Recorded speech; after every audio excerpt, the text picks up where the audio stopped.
कोई किसी का कोई क्वेश्चन वगैरह कोई। मुस्कान, तुमको कोई क्वेश्चन वगैरह पूछना है मुस्कान?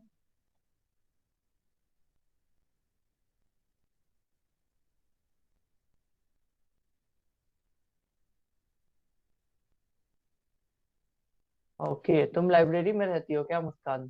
तुम कल भी बस लिख रही थी, बोल नहीं रही थी।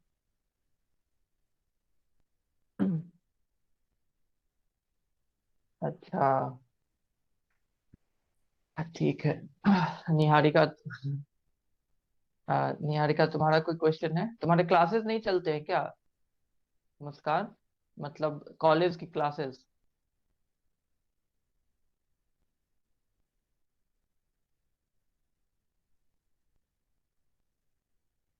निहारिका, तुम्हारा कोई क्वेश्चन है? नो सर, डाउट नहीं है अभी तो। कि कल हम लोग आखिरी में डिस्कस कर रहे थे कि मोस्ट प्रोबेबली कहीं सुप्रीम कोर्ट का अगर जजमेंट आ जाए तो प्रैक्टिस इंक्लूड कर दिया जाएगा जुडिशियल सर्विस के में फॉर्म डालने के लिए, जो सिविल जज होते हैं उनके लिए। ठीक है, तो ये इसकी संभावना लग रही है ऐसा। तुम लोग जो भी रजिस्टर नहीं करवाए हुए हो, रजिस्ट्रेशन करवा लो जल्दी से, ताकि काउंट होने लगे। उसके बाद डिस्ट्रिक्ट बार में भी हाई कोर्ट बार एसोसिएशन में भी रजिस्ट्रेशन करवा लो। और वकालतनामा वगैरह में अपना नाम डलवाते रहो।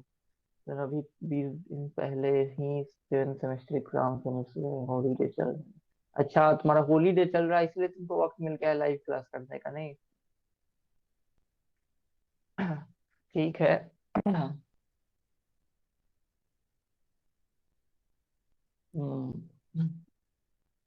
नहीं, तुम तो ऐसे तो कर नहीं रही थी, कई महीनों से लाइव क्लास नहीं कर रही थी। कोई बात नहीं, रिकॉर्डिंग देखा करो, बट देख लिया करो। और जिसका भी रजिस्ट्रेशन हो गया है बार एसोसिएशन में, मतलब बार काउंसिल में, बट बार एसोसिएशन में नहीं हुआ है, वो बार एसोसिएशन में भी करा ले। मतलब हाईकोर्ट बार में या डिस्ट्रिक्ट बार में जहाँ भी प्रैक्टिस करना है। और वहाँ पे कुछ केसेस वगैरह में अपना नाम डलवा लेना, किसी जो जान पहचान के लॉयर रहेंगे उसको बोल देना वकालतनामा में 2-3 नाम भरना होता है, उसमें तुम्हारा भी नाम डाल देंगे कुछ कुछ केसेस में, ताकि वो भी अब कलेक्ट करते रहो। क्योंकि जब प्रैक्टिस लग गई तो कब वो भी लग जाएगा वो पता नहीं, या हो सकता है अभी लग जाए, पता नहीं कैसा जजमेंट है। हायर जुडिशरी का जो फॉर्म भरा जाता है, हायर जुडिशरी मतलब हायर जुडिशरी नहीं बोल रहा हूँ, वो डीसी वाला बोल रहा हूँ। लोअर में जो हायर है उसमें, तो उसमें उसकी रिक्वायरमेंट में ये भी रहती है कि आप आखिरी इतने साल में इतने केसेस में होने चाहिए, जितना भी जो स्टेट का प्रेस्क्राइब करे, कि 20 केसेस आपका होना चाहिए हर साल। हाँ, उसी तरह से इसमें अभी नहीं है, इसमें इसलिए लगने की संभावना अभी कम है ना, क्योंकि अगर वो मैंडेटरी कर दे कि आपको 3 साल का प्रैक्टिस भी रहे, और हर साल आपको 5 केसेस या 10 केसेस में आपका नाम भी होना चाहिए, मतलब आप अपियर हुए रहने चाहिए। तो फिर ये मुश्किल इसलिए हो जाएगा क्योंकि बहुत सारे ऐसे लॉ स्टूडेंट्स हैं जिनका कोई बैकग्राउंड नहीं है, लीगल बैकग्राउंड नहीं है फैमिली में। तो उनको केसेस कौन दिलवाएगा? बहुत मुश्किल है उन लोगों के लिए केसेस मिल पाना, नया केसेस मिल पाना। तो इसलिए ये थोड़ा अनरीजनेबल ज्यादा हो जाएगा कि न्यूली पास लॉ स्टूडेंट से ये भी डिमांड किया जाए कि तुम केसेस में 30 केसेस एचडीएस के लिए मेरे सीनियर ने दिया। बिल्कुल, हर स्टेट का अपना अपना होता है कि इसमें 20, किसी स्टेट में 20, किसी में 30, ऐसे रिक्वायरमेंट।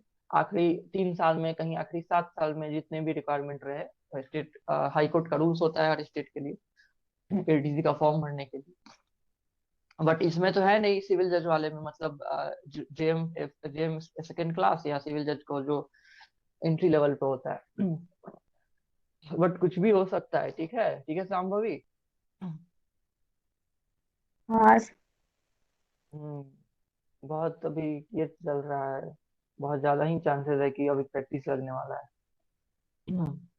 बट ये डिपेंड कर रहा है, देखो कैसा जजमेंट आता है। हो सकता है 18 को जजमेंट आ जाए, लेकिन जरूरी नहीं है कि 18 मार्च को जजमेंट आए। बट 18 मार्च को हियरिंग है, तो हो सकती है जजमेंट उस दिन आ जाए। तो उस दिन क्लियर हो जाएगा कि क्या करना है क्या नहीं। और एक और टेंशन वाली बात उन लोगों के लिए है जो लोग कोई जॉब कर रहे हैं, मतलब किसी भी तरह का, जैसे जैसे लॉ क्लर्कशिप ही हो गया या कोई सा भी होगा, क्योंकि उन लोग का भी प्रैक्टिस काउंट नहीं होता है। इवन जो लॉ क्लर्कशिप कर रहे हैं हाई कोर्ट में, रिसर्चर जो है, उन लोगों की भी प्रैक्टिस नहीं काउंट होती है एज एन एडवोकेट। तो वो लोग भी नहीं अपियर हो पाएंगे एग्जाम में, जुडिशरी वाले एग्जाम में। अपियर होने के लिए उनको फिर वो छोड़ करके उतने साल का प्रैक्टिस करना पड़ेगा। जब से वो क्लर्क ज्वाइन किए होंगे, जितने दिन पहले थे उतने दिन तो काउंट होगा ही। जितने समय के लिए कोई भी दूसरा जॉब किया जाता है उतने समय नहीं काउंट होता है। और एलएलएम जो करने पे काउंट होता है, लॉ के में आगे के कोर्सेज करने में काउंट होता है। दूसरा आप कोर्स करने लगेंगे तो नहीं काउंट होगा। अगर पीजी कोई किसी और सब्जेक्ट से करने लगे तो प्रैक्टिस काउंट नहीं होगा। बट अगर आप एलएलएम कर रहे हैं, लॉ में आगे के कोई भी कोर्सेज कर रहे हैं तो रेगुलर कोर्सेज, तो प्रैक्टिस उसमें काउंट होती है। कोई और जॉब करने में नहीं होता है। कोई भी जॉब अगर कर रहे हैं, प्राइवेट हो या गवर्नमेंट हो, तो प्रैक्टिस काउंट नहीं होता है।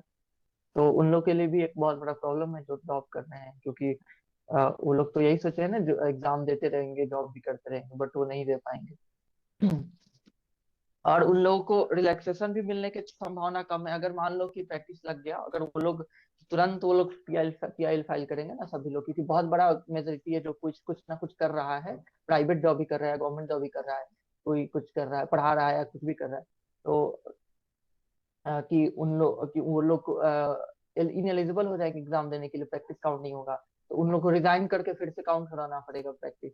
लेकिन उन लोग को मोस्ट प्रोबेबली उन लोग को भी रिलैक्सेशन नहीं मिलेगा, क्योंकि प्रैक्टिस इंक्लूड करने का सबसे मेन रीजन तो यही है ना, क्योंकि बहुत ज्यादा ये डिमांड चल रहा है कि जो बन जाते हैं, जज बन जाते हैं ये बच्चे, उनको प्रैक्टिकल नॉलेज नहीं होता है कोर्ट का। और बहुत दिक्कत होती है उनको नए नए में। एडवोकेट्स को भी दिक्कत होती है, उनको तो होती है, क्योंकि उनको प्रैक्टिकल नॉलेज बहुत कम होता है। तो मेन वो है कि उनको प्रैक्टिकल नॉलेज हो, इसलिए कोर्ट में उनको प्रैक्टिस जरूरी है। तो अगर उनको अलाउ कर दिया जाए कि आप जॉब भी कीजिए और अपियर होइए, तो प्रैक्टिकल नॉलेज तो वो भी नहीं गेन किए ना, तो फिर बाकी लोगों को क्यों नहीं अलाउ किया जा रहा है? तो जिस पर्पज के लिए प्रैक्टिस लगना है, वो पर्पज तो सर्व नहीं हो पाएगा अगर वो जॉब वाले को अलाउ कर दिया जाए तो। इसलिए बहुत दिक्कत होने वाली है अगर वो लग गया प्रैक्टिस तो। बट कोई नहीं, वो जब लगे तब सबको सबको ही दिक्कत होने वाला है। तब तक हम लोग पढ़ते हैं। बट जो भी रजिस्ट्रेशन नहीं करवाया है, जल्दी से जल्दी करवा लो। यसी तुम करवाई हो registration? Yes sir. Okay. Sir ऐसे तो वैकेंसी का भी कोई टाइम नहीं होता है, मतलब उन लोग अपने विम्स एंड फैंसीज पे वैकेंसी निकालते हैं, कभी 2 साल बाद आ रही है, कभी 4 साल बाद आ रही है। तो इससे अगर, और आपने एज लिमिट भी लगा रखी है, तो फिर सर इससे जो एस्पिरेंट्स है उनके लिए तो बहुत लॉस की चीज है ना, कि हम लोगों को तो मतलब फेयर अपॉर्चुनिटी मिल ही नहीं रही है देखा जाए तो। अगर ये भी लग गया, हमारे पास एज बार भी है, फिर हमारे पास मतलब इतने हमें अटेम्प्ट्स भी नहीं मिलेंगे जितने हमें मिलने चाहिए कायदे से। तो सर हाँ ये सब भी तो बिल्कुल, कंसिडर ये किया तो जाना चाहिए। ये तो बहुत बहुत प्रॉब्लम्स है ना। बिल्कुल तुमने जो भी बात बोली ये प्रॉब्लम्स ही है, क्योंकि हर साल एग्जाम भी नहीं होता है। तो ऐसा है नहीं कि जितने साल बचे प्रैक्टिस हो जाने के बाद में उतना साल अटेम्प्ट मिल रहा है कि दे। अगर अगर 1-2 साल के अंदर कोई वैकेंसी आके निकल गई, अगर वो नहीं एग्जाम दे पाओ, तो फिर 3-4 साल आगे के लिए फिर लूप में फिर फंस जाना होगा। क्योंकि एक बार आती है वैकेंसी तो मोस्टली 1.5-2 साल में कंप्लीट होता है वो अलग बात है, जो लास्ट वाले वाले बहुत जल्दी कंप्लीट कर दिया, लेकिन मोस्टली 1.5-2 साल में कंप्लीट होता है, और फिर उसके 2 साल 2.5 साल बाद आ रहा है। तो 3-4 साल तो पीरियड ले ही लेता है एक वैकेंसी आने जाने में। और उसमें एज लिमिट भी कम खत्म होने ही लगती है, बहुत दिक्कत है। इसलिए तो है कि इसलिए तो हटा दिया गया था ना, कई सारे रीजन है हटाने का। जिसमें जिसमें एक ये भी रीजन था ना कि कोई प्रैक्टिस करता रहे, अगर प्रैक्टिस चल रहा है अच्छे से, तो फिर वो जुडिशरी में क्यों ही आएगा? तो बहुत एफिशिएंट लोग नहीं आ पाएंगे जुडिशरी में, क्योंकि या तो प्रैक्टिस चलेगा या नहीं चलेगा। अगर जिसका नहीं चल रहा है वो कुछ कुछ और अपना लिवलीहुड देख लेगा, क्योंकि उसको भी खाना पीना है। और जिसका चल गया तो उसी में कंटिन्यू करता है, अब वो उतना टाइम डेडिकेट नहीं कर पाएगा थ्योरेटिकल स्टडीज में। ये वाला ग्राउंड उस समय था जब 2002 में हटाया गया था प्रैक्टिस, तो उससे पहले था प्रैक्टिस लगा हुआ था, तो हटा दिया गया था। बट अभी ये कहना है इस आर्गुमेंट के अगेंस्ट में, कंटेंशंस ये थे कि अब जुडिशरी जो है वो बहुत ही एक प्रेस्टिजियस जॉब तो है ही, पहले भी था, बट कई सारे एक्स्ट्रा पर्क्स अब मिलते हैं जो पहले नहीं थे। सैलरी वगैरह बहुत बढ़ गई है, और कई तरह की सुविधाएं बढ़ गया है। तो चाहे चाहे जितना साल भी कोई प्रैक्टिस कर ले, 2 साल 3 साल, वो मतलब जज बनने का जो सपना है वो देखता ही रहेगा और उसके लिए मेहनत करता ही रहेगा। ये नहीं है कि प्रैक्टिस करने लगे तो वो छोड़ देगा कि नहीं, जज नहीं बनना चाहते हैं, क्योंकि उसको प्रैक्टिस में ही बहुत ज्यादा फायदा हो रहा है। मतलब ये एक ऐसा गवर्नमेंट जॉब है जिसमें खुद भी बहुत ज्यादा फायदे हैं, इसलिए वो इंटरेस्ट लूज नहीं करेगा। ये आजकल ये ऐसा चल रहा है, ये आर्गुमेंट दिया गया था सुप्रीम कोर्ट में कि क्योंकि वो one of the main ground था उस समय जब ये इसको हटाया गया हुआ था। बट बहुत सारे प्रॉब्लम्स है। गर्ल्स को और भी बहुत सारे प्रॉब्लम्स होंगी, क्योंकि ऑलरेडी एक लंबा चौड़ा स्टडी करना है। BLLB 5 साल का करो, या अगर जो 3 ईयर LLB कर रहे हैं वो 3 साल का कुछ ग्रेजुएशन करके 3 साल का LLB करे, 6 साल, उसके बाद 2-3 साल का प्रैक्टिस करे, और तब तैयारी भी करते रहे। और इस पीरियड में जो मोस्ट गर्ल्स है उनके फैमिली में होता है कि जल्दी शादी कर लो, शादी कर लो, शादी कर लो, या स्टेबिलिटी नहीं रहेगी ना, कोई किसी तरह की स्टेबिलिटी नहीं, ना फ्यूचर सिक्योरिटी है ना इकोनॉमिक स्टेबिलिटी है। तो बहुत ज्यादा चांसेस होते हैं कि कुछ और कोई लाइन पकड़ ले, कि जो जल्दी हो वो वाला लाइन पकड़ ले, और वो लाइन पकड़ने के बाद ऑटोमेटिक ये बंद हो जाएगा ना, क्योंकि प्रैक्टिस जब कर नहीं पाएंगे तो एग्जाम ही नहीं दे पाएगा कोई। तो बहुत ज्यादा दिक्कत हो जाएगी, ठीक है निहारिका, लेकिन देखो क्या यस होता है। सर। हाँ, सबको होगी दिक्कत।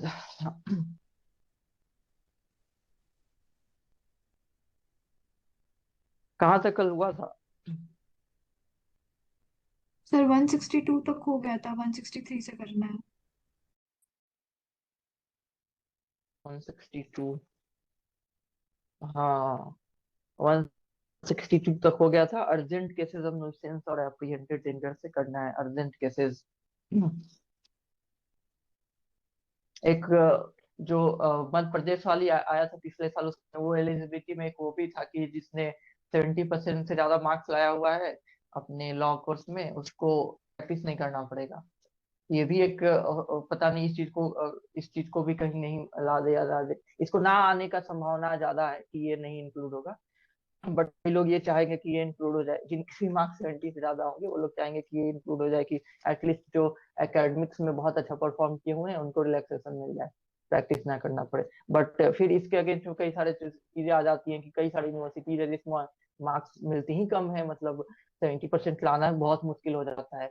और फिर तो उन लोग के साथ ऐसे ही जाती हो गई ना, कि किसी किसी यूनिवर्सिटी में 70 ऐसा आ रहा है, आराम से आ रहा है, सबको आ रहा है। हाँ, उसमें 80, 85, 90 आ रहा है सबको, और किसी किसी में हाईएस्ट भी 70 नहीं जा रहा है। तो वो तो फिर डिस्टिंक्शन है, क्योंकि एक तो यूनिफॉर्म पैटर्न है नहीं देश भर में, कि मार्क्स कैसे मिलेंगे यूनिफॉर्म लेवल पे, कोई ज्यादा देता है कोई कम देता है। तो वो भी क्राइटेरिया में बहुत सारी दिक्कतें हैं। लेकिन सब चीजों पे डिस्कशन तो हुआ ही होगा सुप्रीम कोर्ट में, देखो क्या जजमेंट आता है। बहुत सारे सिनेरियोज हैं।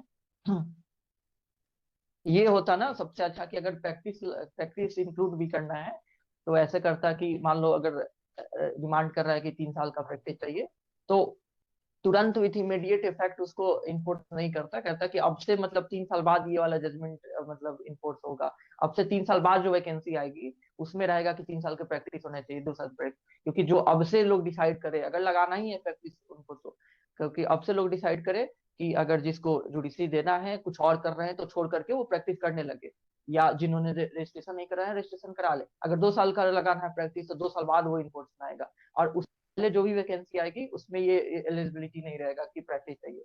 बट जितने साल का प्रैक्टिस लगाना है उतने साल बाद से वो मतलब इफेक्ट में आएगा वो जजमेंट, कि उसके बाद जो नोटिफिकेशन आएगा उसमें रहेगा कि इतने साल का प्रैक्टिस। ऐसा हो तो अच्छा रहेगा, बट क्या होगा पता नहीं, क्या संभव ही।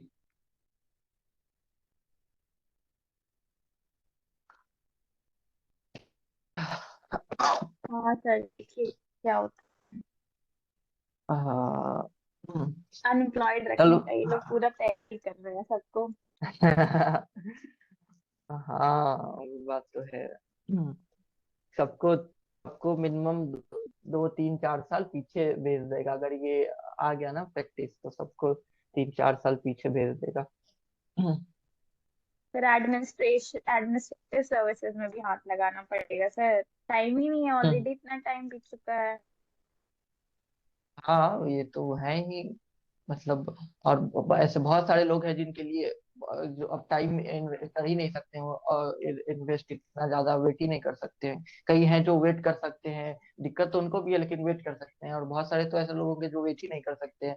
बहुत बहुत सारे बॉयज और गर्ल्स की, कि पता है कि नहीं अब जो भी होगा अब 3 साल बाद होने वाला है, जो भी होगा वो 4 साल बाद हम एग्जाम देंगे तब होगा, क्योंकि एलिजिबिलिटी पूरा हो, उसके बाद वैकेंसी अगर आई, वो आएगा, वो कंप्लीट होते होते 2 साल लग जाएगा। तो अगर जो अभी से अगर 3 साल लगा दिया रहे तो 5 साल तो हो गया, 5 साल तक के लिए कुछ नहीं होगा।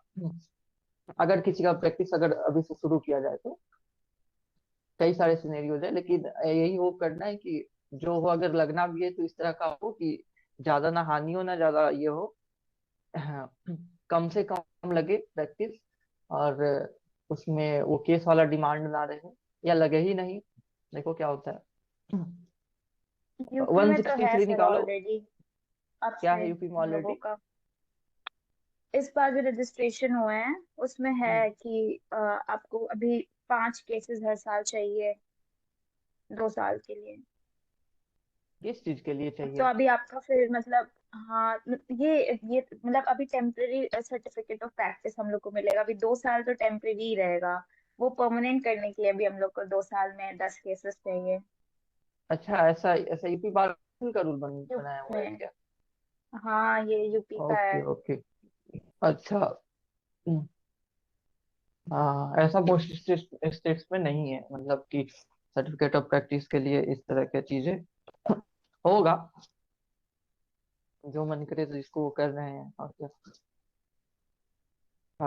163 देखो, स्टार्ट किया जाए हम लोग। 163 रिकॉर्डिंग स्टार्ट है। 163, पावर टू इशू।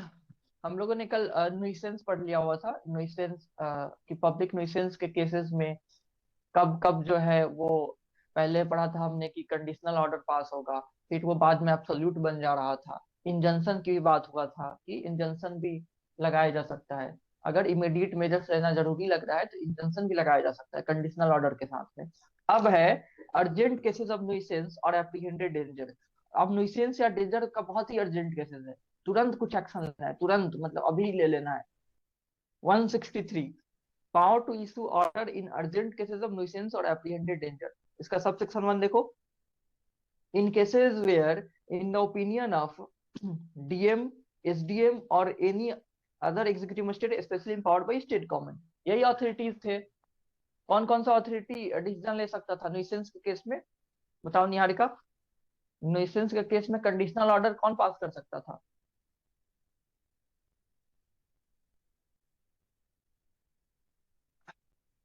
कल जो न्यूसेंस डिस्कस हुआ था उस केस में कंडीशनल ऑर्डर कौन पास कर सकता था? सर डिस्ट्रिक्ट मैजिस्ट्रेट और सब डिविजनल मैजिस्ट्रेट और any other executive magistrate empowered by the state government. हाँ बिल्कुल। तो यहाँ भी उन्हीं का नाम लिखा हुआ है। District magistrate, sub divisional magistrate या other executive magistrate empowered by state government, same name है। इसलिए या तो अंडरलाइन करो या तो वही कंटिन्यू हो रहा है तो अंडरलाइन कर भी लो। बट क्योंकि उसी का एक पार्ट है ना, यहाँ अर्जेंट केसेस लगाए हुए हैं। है तो यहाँ भी न्यूसेंस या danger he, but urgent cases है, तो ऑथोरिटी सेम है। empowered by state government in its behalf, there is sufficient ground for proceeding under this section and immediate prevention और speedy remedy is desirable। वही बातें हो गई कि बहुत जल्दी वो रिमेडी देना जरूरी है, बहुत जल्दी रिमेडी प्रोवाइड करना जरूरी है, और प्रिवेंशन जरूरी है तुरंत। सच मजिस्ट्रेट में by written order stating the material facts of the case and served in the manner provided by section 153 direct any person. तो क्या करेगा? अभी लिखा हुआ है रिटेन ऑर्डर से डायरेक्ट करेगा, रिटेन ऑर्डर से करेगा। किस केस में? अगर डीएम को, एसडीएम को या एग्जीक्यूटिव मजिस्ट्रेट को ऐसा लग रहा है कि तुरंत कुछ एक्शन लेना जरूरी है, डीएम, एसडीएम या एग्जीक्यूटिव मजिस्ट्रेट को लग रहा है कि तुरंत कुछ एक्शन लेना जरूरी है, कोई नेशंस को प्रिवेंट करने के लिए या कोई डेंजर को प्रिवेंट करने के लिए इमीडिएट स्टेप्स लेना जरूरी है, देन वो रिटेन में बाय रिटेन ऑर्डर वो डायरेक्ट करेगा। अब किसको करेगा और क्या करेगा वो पढ़ना है। एनी पर्सन, किसको डायरेक्ट कर रहा है? किसी को भी, किसी को भी। टू एब्सटेन, तो डायरेक्ट एनी पर्सन को अंडरलाइन कर लो, डायरेक्ट एनी पर्सन को, कि क्या कर रहा है? किसी भी पर्सन को डायरेक्ट कर रहा है। To abstain from a certain act और टू टेक सर्टेन ऑर्डर, मतलब कि कुछ ना करो, कुछ के लिए भी डायरेक्ट कर देगा कि तुम ये करो या ये ना करो।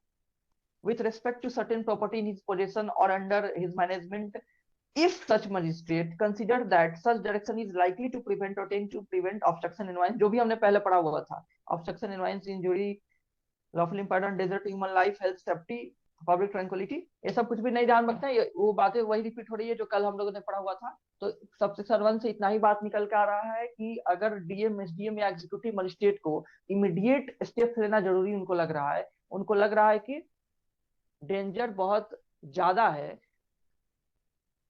तो वो लोग क्या करेंगे, रिटेन ऑर्डर से डायरेक्ट करेंगे, रिटेन ऑर्डर से डायरेक्ट करेंगे किसी भी पर्सन को, किसको, किसी भी पर्सन को। अब क्या डायरेक्ट करेंगे, वही जो प्रॉब्लम है इसको सॉल्व करने के लिए डायरेक्ट करेंगे। अगर कोई न्यूसेंस फैला रहा है तो तुम मत फैलाओ, ये कर रहा है तो मत करो, या ये करो, कुछ करने के लिए या कुछ ना करने के लिए वो डायरेक्ट कर देंगे। ठीक है, और न्यूसेंस कैसे कैसे फैलाया जा सकता है वो तो कल हमने पढ़ लिया था, वही चीजें हैं सब सब कुछ। ठीक है, अब सब section 2, an order under this section may, in case of emergency, or in cases where the circumstances do not admit of the serving in the due time of a notice upon person against whom the order is directed, be passed ex parte।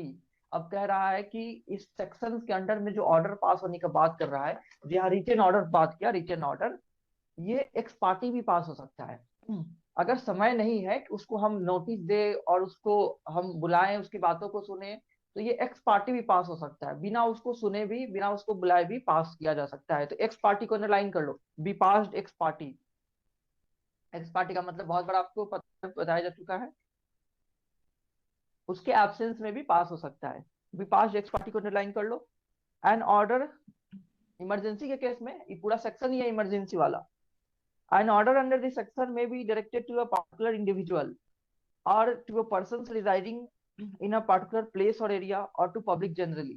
ठीक है, तो question पूछता है कि 163 का order जो है वो किसके अगेंस्ट में पास किया जा सकता है, किसके अगेंस्ट में पास किया जा सकता है, तो किसी के भी अगेंस्ट में। पहले लिखा हुआ है टू अ पार्टिकुलर इंडिविजुअल, किसी पार्टिकुलर इंडिविजुअल को डायरेक्ट किया जा सकता है, किसी पार्टिकुलर इंडिविजुअल को, या to a person residing in a particular place और एरिया, किसी खास एरिया में कुछ लोग रह रहे हैं उनको डायरेक्ट किया जा सकता है कि इस मोहल्ले के सारे लोग जो है अभी बाहर नहीं निकलेंगे, इस मोहल्ले के लोग इकट्ठा नहीं होंगे एक जगह पे, किसी भी एरिया पे इस एरिया के लोग जो है इकट्ठा नहीं होंगे।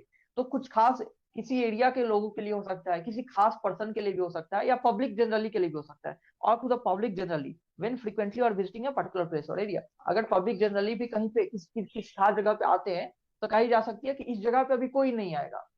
ठीक है, ये जगह पे अभी कोई नहीं है क्योंकि वहां शांति भंग होने के चांसेस बहुत ज्यादा है, वहां पे खतरा है कि वहां पे कुछ हो सकता है, कोई विवाद हो सकता है, कुछ भी हो सकता है जिससे पीस ट्रैंक्विलिटी भंग हो। तो ये भी डायरेक्ट किया जा सकता है कि कोई भी पर्सन इस जगह पे अभी नहीं आएगा।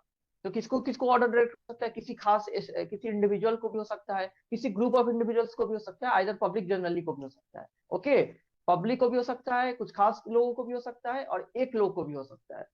ये सब सेक्शन 3 में लिखा हुआ है। सब सेक्शन 4 के इंपॉर्टेंट है क्योंकि इसमें टाइम लिमिट है। No order under this section shall remain in force for more than 2 months from the making thereof, मतलब from the making of the order, order जब मेड हुआ तब से 2 महीने तक ही वो फोर्स में रहता है, 2 महीने तक ही वो फोर्स में रहता है, उससे ज्यादा नहीं रह सकता है। अंडरलाइन करो, फॉर मोर देन 2 months नहीं रहेगा। नो स्टार्टिंग में ही लिखा हुआ है, मतलब 2 महीने से ज्यादा वो फोर्स में नहीं रहेगा, फॉर मोर देन 2 months। लेकिन प्रोवाइजो है कि 2 महीना से ज्यादा भी एक्सटेंड किया जा सकता है, provided that if the state government को अंडरलाइन कर लो, कौन एक्सटेंड कर सकता है, state government consider it necessary so to do for preventing danger to human life, health, safety, और फॉर प्रिवेंटिंग अ राइट और affray for any reason, it may by notification direct that an order made by magistrate under this section shall remain in force for such further period, और कितना आगे हो सकता है, not exceeding 6 months from the date on which the order was from the date on which the order made by the magistrate would have but for such order expired as it may specify in the said notification। तो ये क्या कहा, पहले कहा 2 महीना, फिर कहा 6 months extend कर सकता है। ये मजिस्ट्रेट ऑर्डर दिया है, ये स्टेट गवर्नमेंट।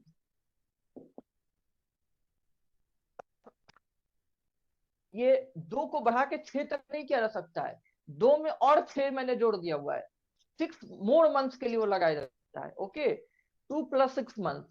मजिस्ट्रेट जो है, दो मजिस्ट्रेट का जो ऑर्डर होगा 2 महीने से ज्यादा का नहीं हो सकता है, बट स्टेट गवर्नमेंट अगर वो चाहे तो फर्दर 6 more months के लिए उस ऑर्डर को एप्लीकेबल डायरेक्ट कर सकता है कि वो एप्लीकेबल रहेगा। अगर लग रहा है बहुत ही अर्जेंट केस है, अभी भी डेंजर बना हुआ है, तो फर्दर 6 महीने तक के लिए उसकी एप्लीकेबिलिटी बढ़ाई जा सकती है। तो वही लिखा हुआ है कि अगर नॉर्मली वो एक्सपायर हो रहा था तब से 6 महीना, यानी कि 6 more महीना, 6 और महीने तक के लिए वो अप्लाई हो सकता है। तो 2 months, और उसको 6 और महीने के लिए कौन कर सकता है, एक्सटेंड, स्टेट गवर्नमेंट, ना कि वो मजिस्ट्रेट, स्टेट गवर्नमेंट। ठीक है मुस्कान।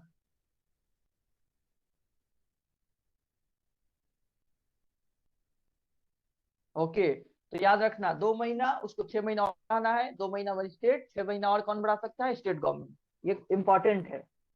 सब सेक्शन 4 हो गया। Sub section 5, any magistrate. Any magistrate का मतलब कौन सा मजिस्ट्रेट? वही जो ऑर्डर दे सकता है, डीएम या अदर ईएम, डीएम, एसडीएम या अदर ईएम। अदर ईएम कौन सा होगा? जिसको इम्पावर किया है स्टेट गवर्नमेंट ने, जिसको स्पेशली इम्पावर किया है स्टेट गवर्नमेंट ने। चलो, any magistrate may either on his own motion और on the application of any person aggrieved, मतलब कि खुद से या किसी के एप्लीकेशन पे क्या कर सकता है? रिसाइन कर सकता है, मतलब वापस ले सकता है। और alter any order made under this section by himself और any magistrate subordinate to him और प्रेडिसेसर इन ऑफिस। मतलब कोई मजिस्ट्रेट ने कोई ऑर्डर दिया हुआ है, कोई ऑर्डर दिया हुआ है, यही कौन सा ऑर्डर? इस सेक्शन के अंडर का ऑर्डर। तो वो उसको जरूरत पड़ने पे उसको अल्टर कर सकता है, या उसमें उसको वापस भी ले सकता है। अल्टर कर सकता है या रिसाइन कर सकता है, मतलब वापस ले सकता है, पुल बैक कर सकता है, पुल बैक कर सकता है। ओके, तो डीएम अपने ऑर्डर को तो ले ही सकता है, उसके सबऑर्डिनेट ने किसी कोई ऑर्डर दिया उसको भी ले सकता है, या इसका प्रेडिसेसर जो था, मतलब इसके पहले जो डीएम था उसने ऑर्डर दिया था, अब नया डीएम आया हुआ है, वो भी वापस ले सकता है। तो लिखा हुआ है जो पर्सन ने ऑर्डर दिया है वो, या अपने उसके पहले वाले ने जो ऑर्डर दिया है उसका प्रेडिसेसर उसका ऑर्डर को, या उसके सबऑर्डिनेट जो ने जो दिया हुआ है उसके भी ऑर्डर को, क्योंकि डीएम उसका सीनियर है। अगर एसडीएम ने ऑर्डर दिया हुआ है उसको भी अल्टर कर सकता है डीएम। डीएम का ऑर्डर को एसडीएम नहीं अल्टर करेगा, लेकिन एसडीएम का ऑर्डर को डीएम कर देगा, तो क्योंकि ये एसडीएम इसका सबऑर्डिनेट है।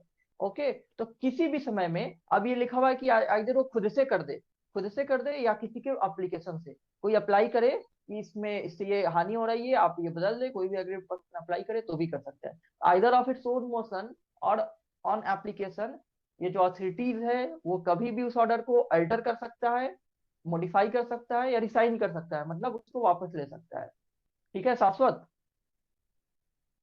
Yes sir. ओके,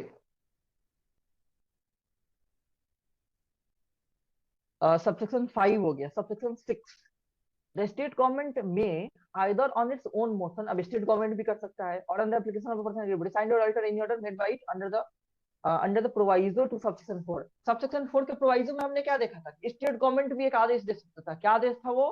क्या आदेश था? टर्म बढ़ाने वाला आदेश, ये वाला, कि 6 मंथ तक बढ़ा सकता है, 2 को बढ़ा के 6 कर सकता है। था ना सबसेक्शन 4 का प्रोवाइजो में कि मजिस्ट्रेट का ऑर्डर जो है, जो कि 2 महीने तक ही अप्लीकेबल होता है, उसको एक्सटेंड करके 6 महीने, 6 महीने और फर्दर एक्सटेंड कर सकता है, 6 महीने और फर्दर एक्सटेंड कर सकता है। इस ऑर्डर को स्टेट गवर्नमेंट कभी भी अल्टर कर सकता है या कभी भी रिसाइन कर सकता है, मतलब वापस ले सकता है। ठीक है, तो स्टेट गवर्नमेंट ने जो ऑर्डर पास किया था, और ये ऑर्डर था, इसको कभी भी वो अल्टर कर सकता है, वापस ले सकता है। ये सबसेक्शन 6 में है। सबसेक्शन 5 मजिस्ट्रेट का था अपना वापस लेने का, बदलने का पावर। सबसेक्शन 6 में स्टेट गवर्नमेंट का पावर है रिसाइन करने का, अल्टर करने का। हालांकि इससे क्वेश्चन नहीं आता है, सबसेक्शन 4 ज्यादा इंपॉर्टेंट था।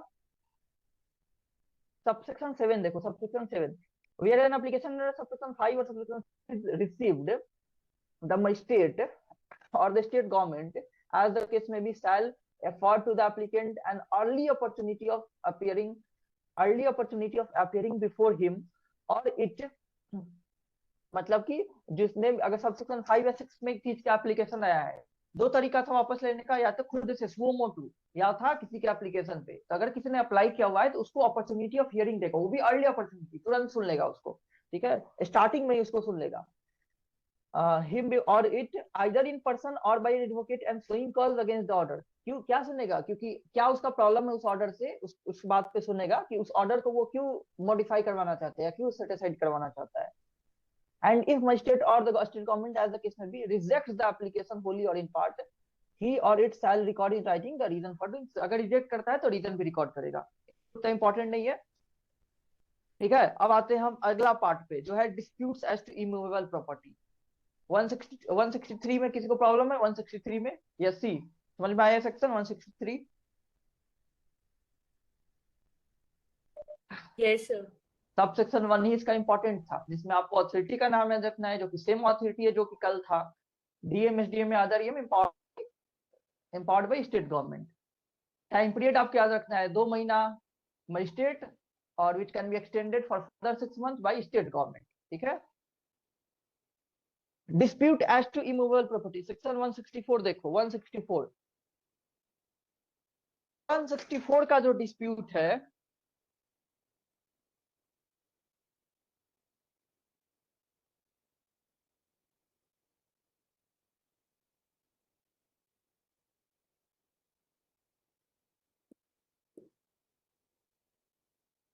डिस्प्यूट पोजीशन है, ठीक है, ध्यान में रखना हमेशा, क्योंकि थोड़ी देर बाद डिस्प्यूट मिलेगा, वो राइट के बेसिस पर, राइट टू यूज, किसी प्रॉपर्टी का यूज करने का राइट, उसके लेकर डिस्प्यूट है। लेकिन पहले हम 164 देख रहे हैं। 164 में जिस डिस्प्यूट का बात किया जा रहा है, उसका बेस क्या है? उसका बेसिस है पोजेशन, कि कौन राइटफुल पोजेसर है, उस बेसिस पे डिस्प्यूट है, to decide who is the rightful possessor of that property. Okay, तो यहाँ पे डिस्प्यूट एज टू पोजेशन है, लिखा हुआ heading procedure when dispute concerning land और water is likely to cause breach of peace. मतलब लैंड या वाटर से रिलेटेड कोई डिस्प्यूट है जिससे पीस भंग होने वाला है, ठीक है। मान लो मेरे और मेरे पड़ोसी के बीच में ही झगड़ा चल रहा है, और जिससे हम लोग मारपीट करने वाले हैं, मारपीट करने से क्या होगा? पीस भंग होगा, तो इसमें इंटरफेयर करेगा मजिस्ट्रेट, एग्जीक्यूटिव मजिस्ट्रेट। तो डिस्प्यूट है कंसर्निंग लैंड और वाटर, लेकिन वो डिस्प्यूट रिगार्डिंग पोजीशन है उसका, कि इसका पोजीशन किसके पास होना चाहिए, उसका राइटफुल पोजेसर कौन है। ओके, तो आइए हम स्टार्ट करते हैं। 164 dispute a procedure where dispute concerning land or water is likely to cause breach of peace. Subsection 1, whenever an executive magistrate is satisfied, underline कर लो एग्जीक्यूटिव मजिस्ट्रेट को, अंडरलाइन कर लो। यहाँ ऑथोरिटी कौन हो गया? कोई भी executive magistrate is satisfied from a report of a police officer or upon other information, तो किसी भी इंफॉर्मेशन से वो सेटिस्फाई अगर हो रहा है, अदर भी लिख दिया हुआ है, बाय एनी इंफॉर्मेशन, अगर उसको ऐसा लग रहा है that dispute likely to cause a breach of peace, की एक डिस्प्यूट होने वाला है जिससे शांति भंग होने वाली है, एक डिस्प्यूट एग्जिस्ट कर रहा है, कंसर्निंग एनी, किससे कंसर्न? किसी लैंड से, वाटर से कंसर्न, और द बाउंड्रीज देयर ऑफ, मतलब उसके बाउंड्रीज वगैरह से concern, with in his local jurisdiction, उसके लोकल जुरिसडिक्शन में, ठीक है, उस मजिस्ट्रेट के लोकल जुरिसडिक्शन में, क्योंकि वो बाहर के जुरिसडिक्शन का डिस्प्यूट हो, क्यों सुलझाने जाएगा? वहां का मजिस्ट्रेट वहां सुलझाएगा ना, with in his local jurisdiction. He shell make an order in writing, वो राइटिंग में एक ऑर्डर देगा, ऑर्डर राइटिंग में ही देना है, ठीक है, राइटिंग में ही देना है order, stating the grounds of his being so satisfied and requiring the parties concerned in such dispute to attend his court। यहाँ पे कोर्ट ऑफ एग्जीक्यूटिव मजिस्ट्रेट का बात हो रहा है, ये कोर्ट का मतलब ये दूसरा जुडिशियल वाला कोर्ट मत समझ लेना, हिज कोर्ट,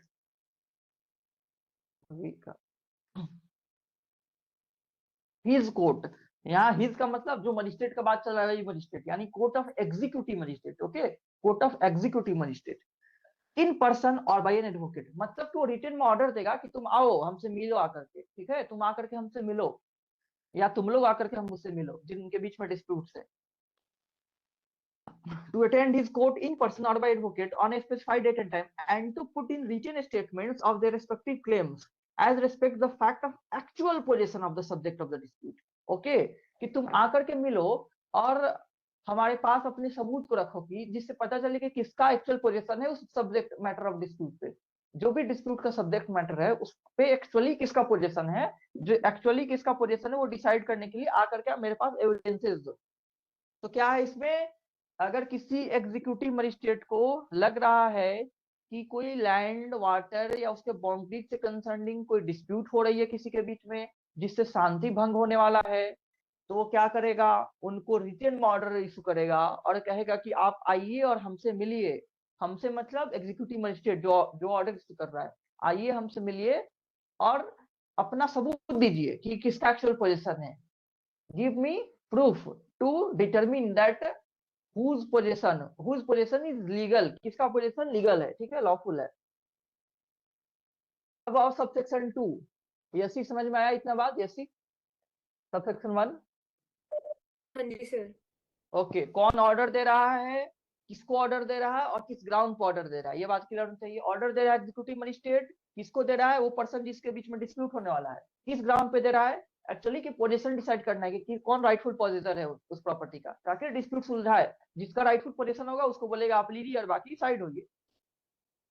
सबसेक्शन 2 है, for the purpose of this section the expression land और वाटर इंक्लूड्स बिल्डिंग, मार्केट, ये बताया है कि लैंड और वाटर में क्या क्या आएगा, तो जो बिल्डिंग होता है वो भी लैंड पे आएगा, क्योंकि लैंड पे ही बना हुआ है, मार्केट वो भी लैंड में आ जाएगा, फिशरीज जो है लैंड और वाटर में वो भी आ जाएगा, मतलब वाटर में, क्रॉप्स और other produce of land and the rents और profits of any such property. उस प्रॉपर्टी पे कोई रेंटल इनकम है या कोई अदर तरह का प्रॉफिट है, कोई इशू फैक्ट है, वो सारे जो है उस लैंड और वाटर के डेफिनेशन में आ जाएगा। मतलब लैंड का मतलब बस बेयर लैंड नहीं है, उस लैंड पे कुछ है जिसे कमाई हो रहा है, वो सब कुछ लैंड में आ जाएगा, या वाटर में मछली मछली हो रहा है, सब कुछ उसमें आ जाएगा। सब सेक्शन 3 एक कॉपी ऑफ द ऑर्डर, कौन सा ऑर्डर, जो सब सेक्शन 1 में ऑर्डर की बात किया गया था कि वो रिटन में ऑर्डर देगा कि तुम आओ हमारे पास और बताओ, सबूत दो कि किसका पोजीशन है। A copy of the order shall be served in the manner provided by this Samhita for the service of summon। Underline करो, for the service of summon को कैसे सर्व होगा, जैसे सम्मन सर्व होता है। कैसे सर्व होगा, जैसे सम्मन सर्व होता है। Upon such person or persons as the magistrate may direct, and at least one copy shall be published by being affixed to, तो अंडरलाइन कर लो यहाँ से भी, affixed to some conspicuous place at or near the subject or dispute। मतलब कम से कम एक copy चिपका भी दिया जाएगा। कहाँ चिपका दिया जाएगा, कहाँ पेस्ट कर दिया जाएगा, जो सब्जेक्ट मैटर ऑफ डिस्प्यूट है वहां पर, वहां के किसी कंस्पिशियस प्लेस पे। मैंने पहले भी बताया था कंस्पिशियस प्लेस का मतलब क्या होता है, वो जो इजिली विजिबल हो, जो नोटिसिएबल हो, ओके, जो नोटिसिबल प्लेस होते हैं वहां पे, जो जहां पे किसी का नजर पड़ेगा, ये नहीं कि छुपा करके कहीं लगा देता है, जो इजिली विजिबल हो, नोटिसिएबल हो, उस जगह को कहते हैं कंस्पिशियस। ठीक है, तो क्या कह रहा है, कैसे सर्व होगा, जैसे सम्मन सर्व होता है। ऑर्डर जो है कैसे सर्व होगा, जैसे सम्मन सर्व होता है, और उसकी एक कॉपी को कहाँ पे चिपका देना है, उस जगह पे चिपका देना है जहां पे विवाद हुआ है, जो सब्जेक्ट मैटर ऑफ डिस्प्यूट है उस प्रॉपर्टी पे। Subsection 4, the magistrate shall without reference to the merits or the claims of any of the parties to a right to possess the subject of dispute। ठीक है, लिख रहा है परसों the statement so put इन, मतलब कि कह रहा है कि मजिस्ट्रेट जो है पोजीशन से रिलेटेड चीजें तो डिसाइड करेगा। मजिस्ट्रेट को, यहाँ एग्जीक्यूटिव मजिस्ट्रेट है, कौन सा मजिस्ट्रेट है, एग्जीक्यूटिव मजिस्ट्रेट है। वो क्या डिसाइड कर रहा है, वो पोजीशन डिसाइड कर रहा है। वो कभी भी जो राइटफुल ऑनर है वो नहीं डिसाइड करेगा, ऑनरशिप नहीं डिसाइड करेगा, टाइटल नहीं डिसाइड करेगा। अगर टाइटल आ ही गया इशू में, ऑनरशिप इशू में आ गया, तो कौन डिसाइड करेगा, भाई कोर्ट डिसाइड करेगा ना। ये सब एग्जीक्यूटिव मजिस्ट्रेट कब से डिसाइड करने लगा। तो magistrate can only decide the rightful possessor. कौन राइटफुल पोजेसर है, वो कभी ऑनरशिप नहीं डिटरमिन करेगा, वो लीगल टाइटल नहीं डिसाइड करेगा। Okay, magistrate can not decide legal ownership और title, he is only to decide who is the possessor. Peruse the statements of putting hear the party, मतलब सुनेगा, उनकी बातें लेगा, उनका एविडेंसेस लेगा।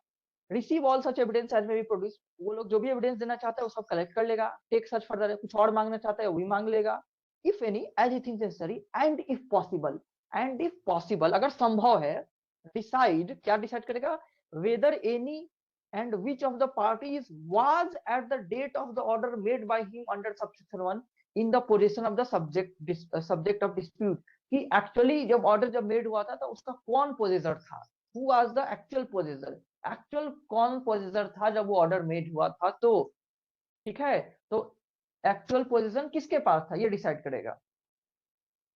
अब है इसका प्रोवाइजो दिया हुआ है ये नहीं डिसाइड करेगा कि उसका एक्चुअल ऑनरशिप किसके पास है, एक्चुअली उसके पोजीशन में कौन था जब वो ऑर्डर मेड किया था, बस ये डिसाइड करना है उसको। Provided that if it appears to the magistrate, question पूछेगा कि जो मजिस्ट्रेट एग्जीक्यूटिव मजिस्ट्रेट डिसीजन लेता है इस सेक्शन के अंडर में, वो रिगार्डिंग ओनरशिप लेता है, रिगार्डिंग पोजीशन लेता है, क्या लेता है, तो रिगार्डिंग पोजीशन लेता है, नॉट रिगार्डिंग ओनरशिप, क्योंकि वो तो कोर्ट ऑफ लॉ डिसाइड करता है, कोर्ट डिसाइड करता है, वो भी वो कोर्ट जो कि जुडिशियल फंक्शन को एक्सरसाइज करता है। Provided that if it appears to the magistrate that any party has been forcibly and wrongfully possessed within 2 months, underline करो within 2 months, next before the date on which the report of a police officer or other information was received by the magistrate। कब के 2 महीने लिख रहा है, within 2 months next before the date on which report of police officer or other information was received by the magistrate। Magistrate को जब information मिला था, स्टार्टिंग में हमने क्या देखा था कि मजिस्ट्रेट को कहीं से तो इन्फॉर्मेशन मिला है कि झगड़ा होने वाला है, ठीक है, कहीं से इन्फॉर्मेशन मिला हुआ है जिसके बेसिस पे ऑर्डर निकाला हुआ था। तो वो इन्फॉर्मेशन मिलने के अगर पिछले 2 महीने में कभी भी अगर किसी को हटाया गया था जबरदस्ती, किसी को फोर्सिबली वहां से डिस्पोजेस किया गया था, तो क्या मान लेगा कि वही एक्चुअल पोजीशन में था, जब ऑर्डर मेड हुआ था वही एक्चुअल पोजीशन था, क्योंकि उस दिन एक्चुअल पोजीशन में तो कोई और आ गया हुआ है, लेकिन वह उसको हटाया हुआ है पिछले 2 महीने में।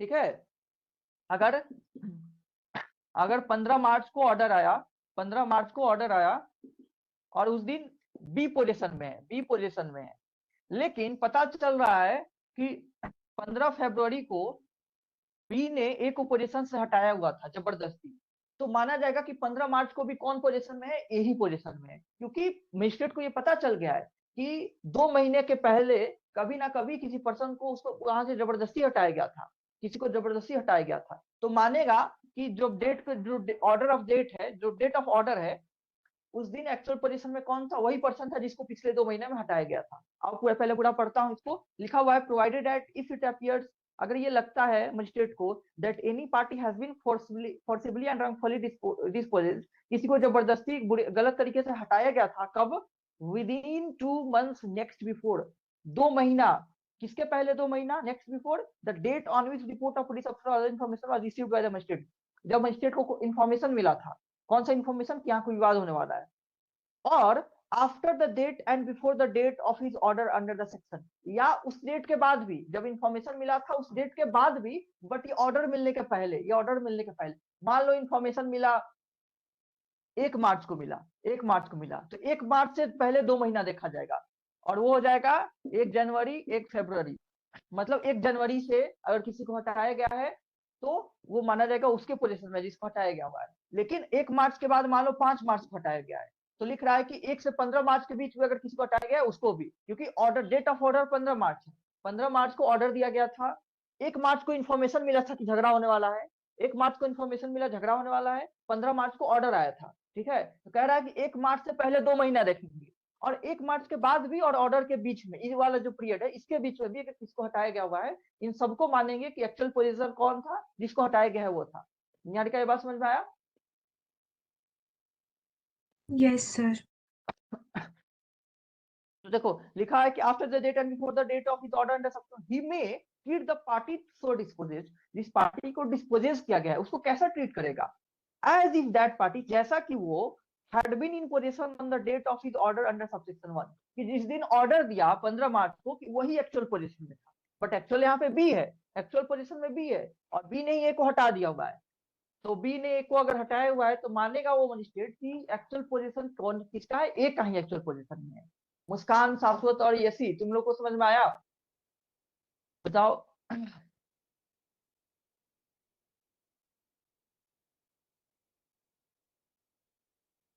यसी यसी तुम्हें समझ में आया?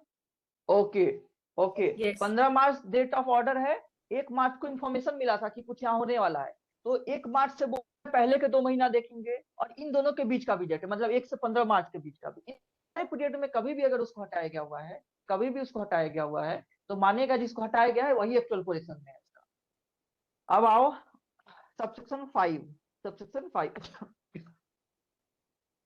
nothing in this section shall preclude any party so required to attend or any other person interested from showing that no such dispute as aforesaid exist or has existed, मतलब कि पार्टीज ये भी आकर के क्लेम कर सकते हैं कि ऐसा कोई डिस्प्यूट ही नहीं है। ओके, तब तो सारी बात ही खत्म हो गई। ये सारा मैटर इसलिए शुरू हुआ था ना क्योंकि कुछ लोग हैं जिसमें डिस्प्यूट है कि इस राइटफुल पोजेसर कौन है। अब मान लो वही सर आके बोल रहे हैं कि नहीं हमारे बीच कोई डिस्प्यूट ही नहीं है, हमारे बीच कोई डिस्प्यूट ही नहीं है, तब क्या करेगा? तब सब कुछ खत्म कर दिया जाएगा। देन कह रहा है कि and in such cases the magistrate shall cancel his order, अपने ऑर्डर को कैंसिल कर देगा, and all further proceeding shall be stayed, उसके बाद सारी प्रोसीडिंग को स्टे कर दिया जाए, क्योंकि कोई डिस्प्यूट ही नहीं अगर है तो फिर सारी मैटर क्यों, सारी प्रोसीडिंग किस काम का। But subject to such cancellation the order of the magistrate under subsection 1 shall be final, लेकिन अगर कैंसिल नहीं हो रहा है, अगर कैंसिल नहीं हो रहा है तो जो ऑर्डर दिया गया है वो फाइनल माना जाएगा। ठीक है, अगर पार्टी जाके ये क्लेम कर रहे हैं कि कोई डिस्प्यूट ही नहीं अराइज हुआ है, कोई डिस्प्यूट हमारे बीच है ही नहीं, एग्जिस्ट ही नहीं कर रहा है, तब मजिस्ट्रेट को उस ऑर्डर को कैंसिल करना पड़ेगा और सारी प्रोसीडिंग को बंद करना पड़ेगा। ठीक है, सबसेक्शन 6 देखो, सबसेक्शन 6 का clause A, if the magistrate decides that one of the party was or should under the proviso through subsection 4 be treated as being in such position of the said subject to dispute, अगर magistrate को ये decide कर लेता है, अगर magistrate ये decide कर लेता है कि हाँ ए है राइटफुल पोजेसर, ठीक है, मजिस्ट्रेट ने डिसाइड कर लिया कि ए और बी में राइटफुल पोजेसर कौन है, ए है, ठीक है, he shall issue an order declaring such party to be entitled to possession। वो एक ऑर्डर डिक्लेयर करेगा और डिक्लेयर करेगा कि राइटफुल पोजेसर के कौन है, ए है, ठीक है। अगर मजिस्ट्रेट इस कंक्लूजन पे पहुंच जाता है कि राइटफुल पोजेसर ए है, तो एक ऑर्डर डिक्लेयर करेगा टू दैट इफेक्ट कि A is the rightful possessor until evicted therefrom in due course of law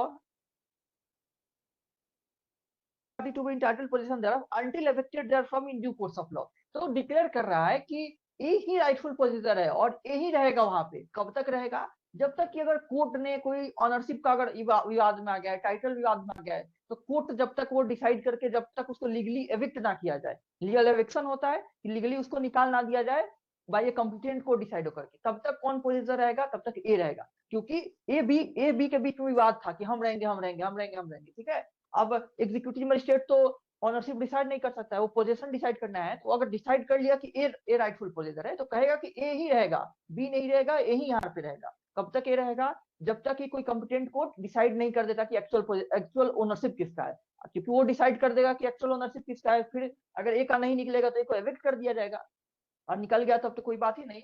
but executive magistrate ने प्राइमा फेसाई उसके बेसिस, उसके सामने जो चीज आई उस एविडेंस के बेसिस पे डिसाइड कर लिया कि ये राइटफुल पोजेसर है, तो वो डिक्लेयर करेगा कि ये राइटफुल पोजेसर है और आदेश देगा कि ए ही यहाँ पे रहेगा, बी नहीं रहेगा।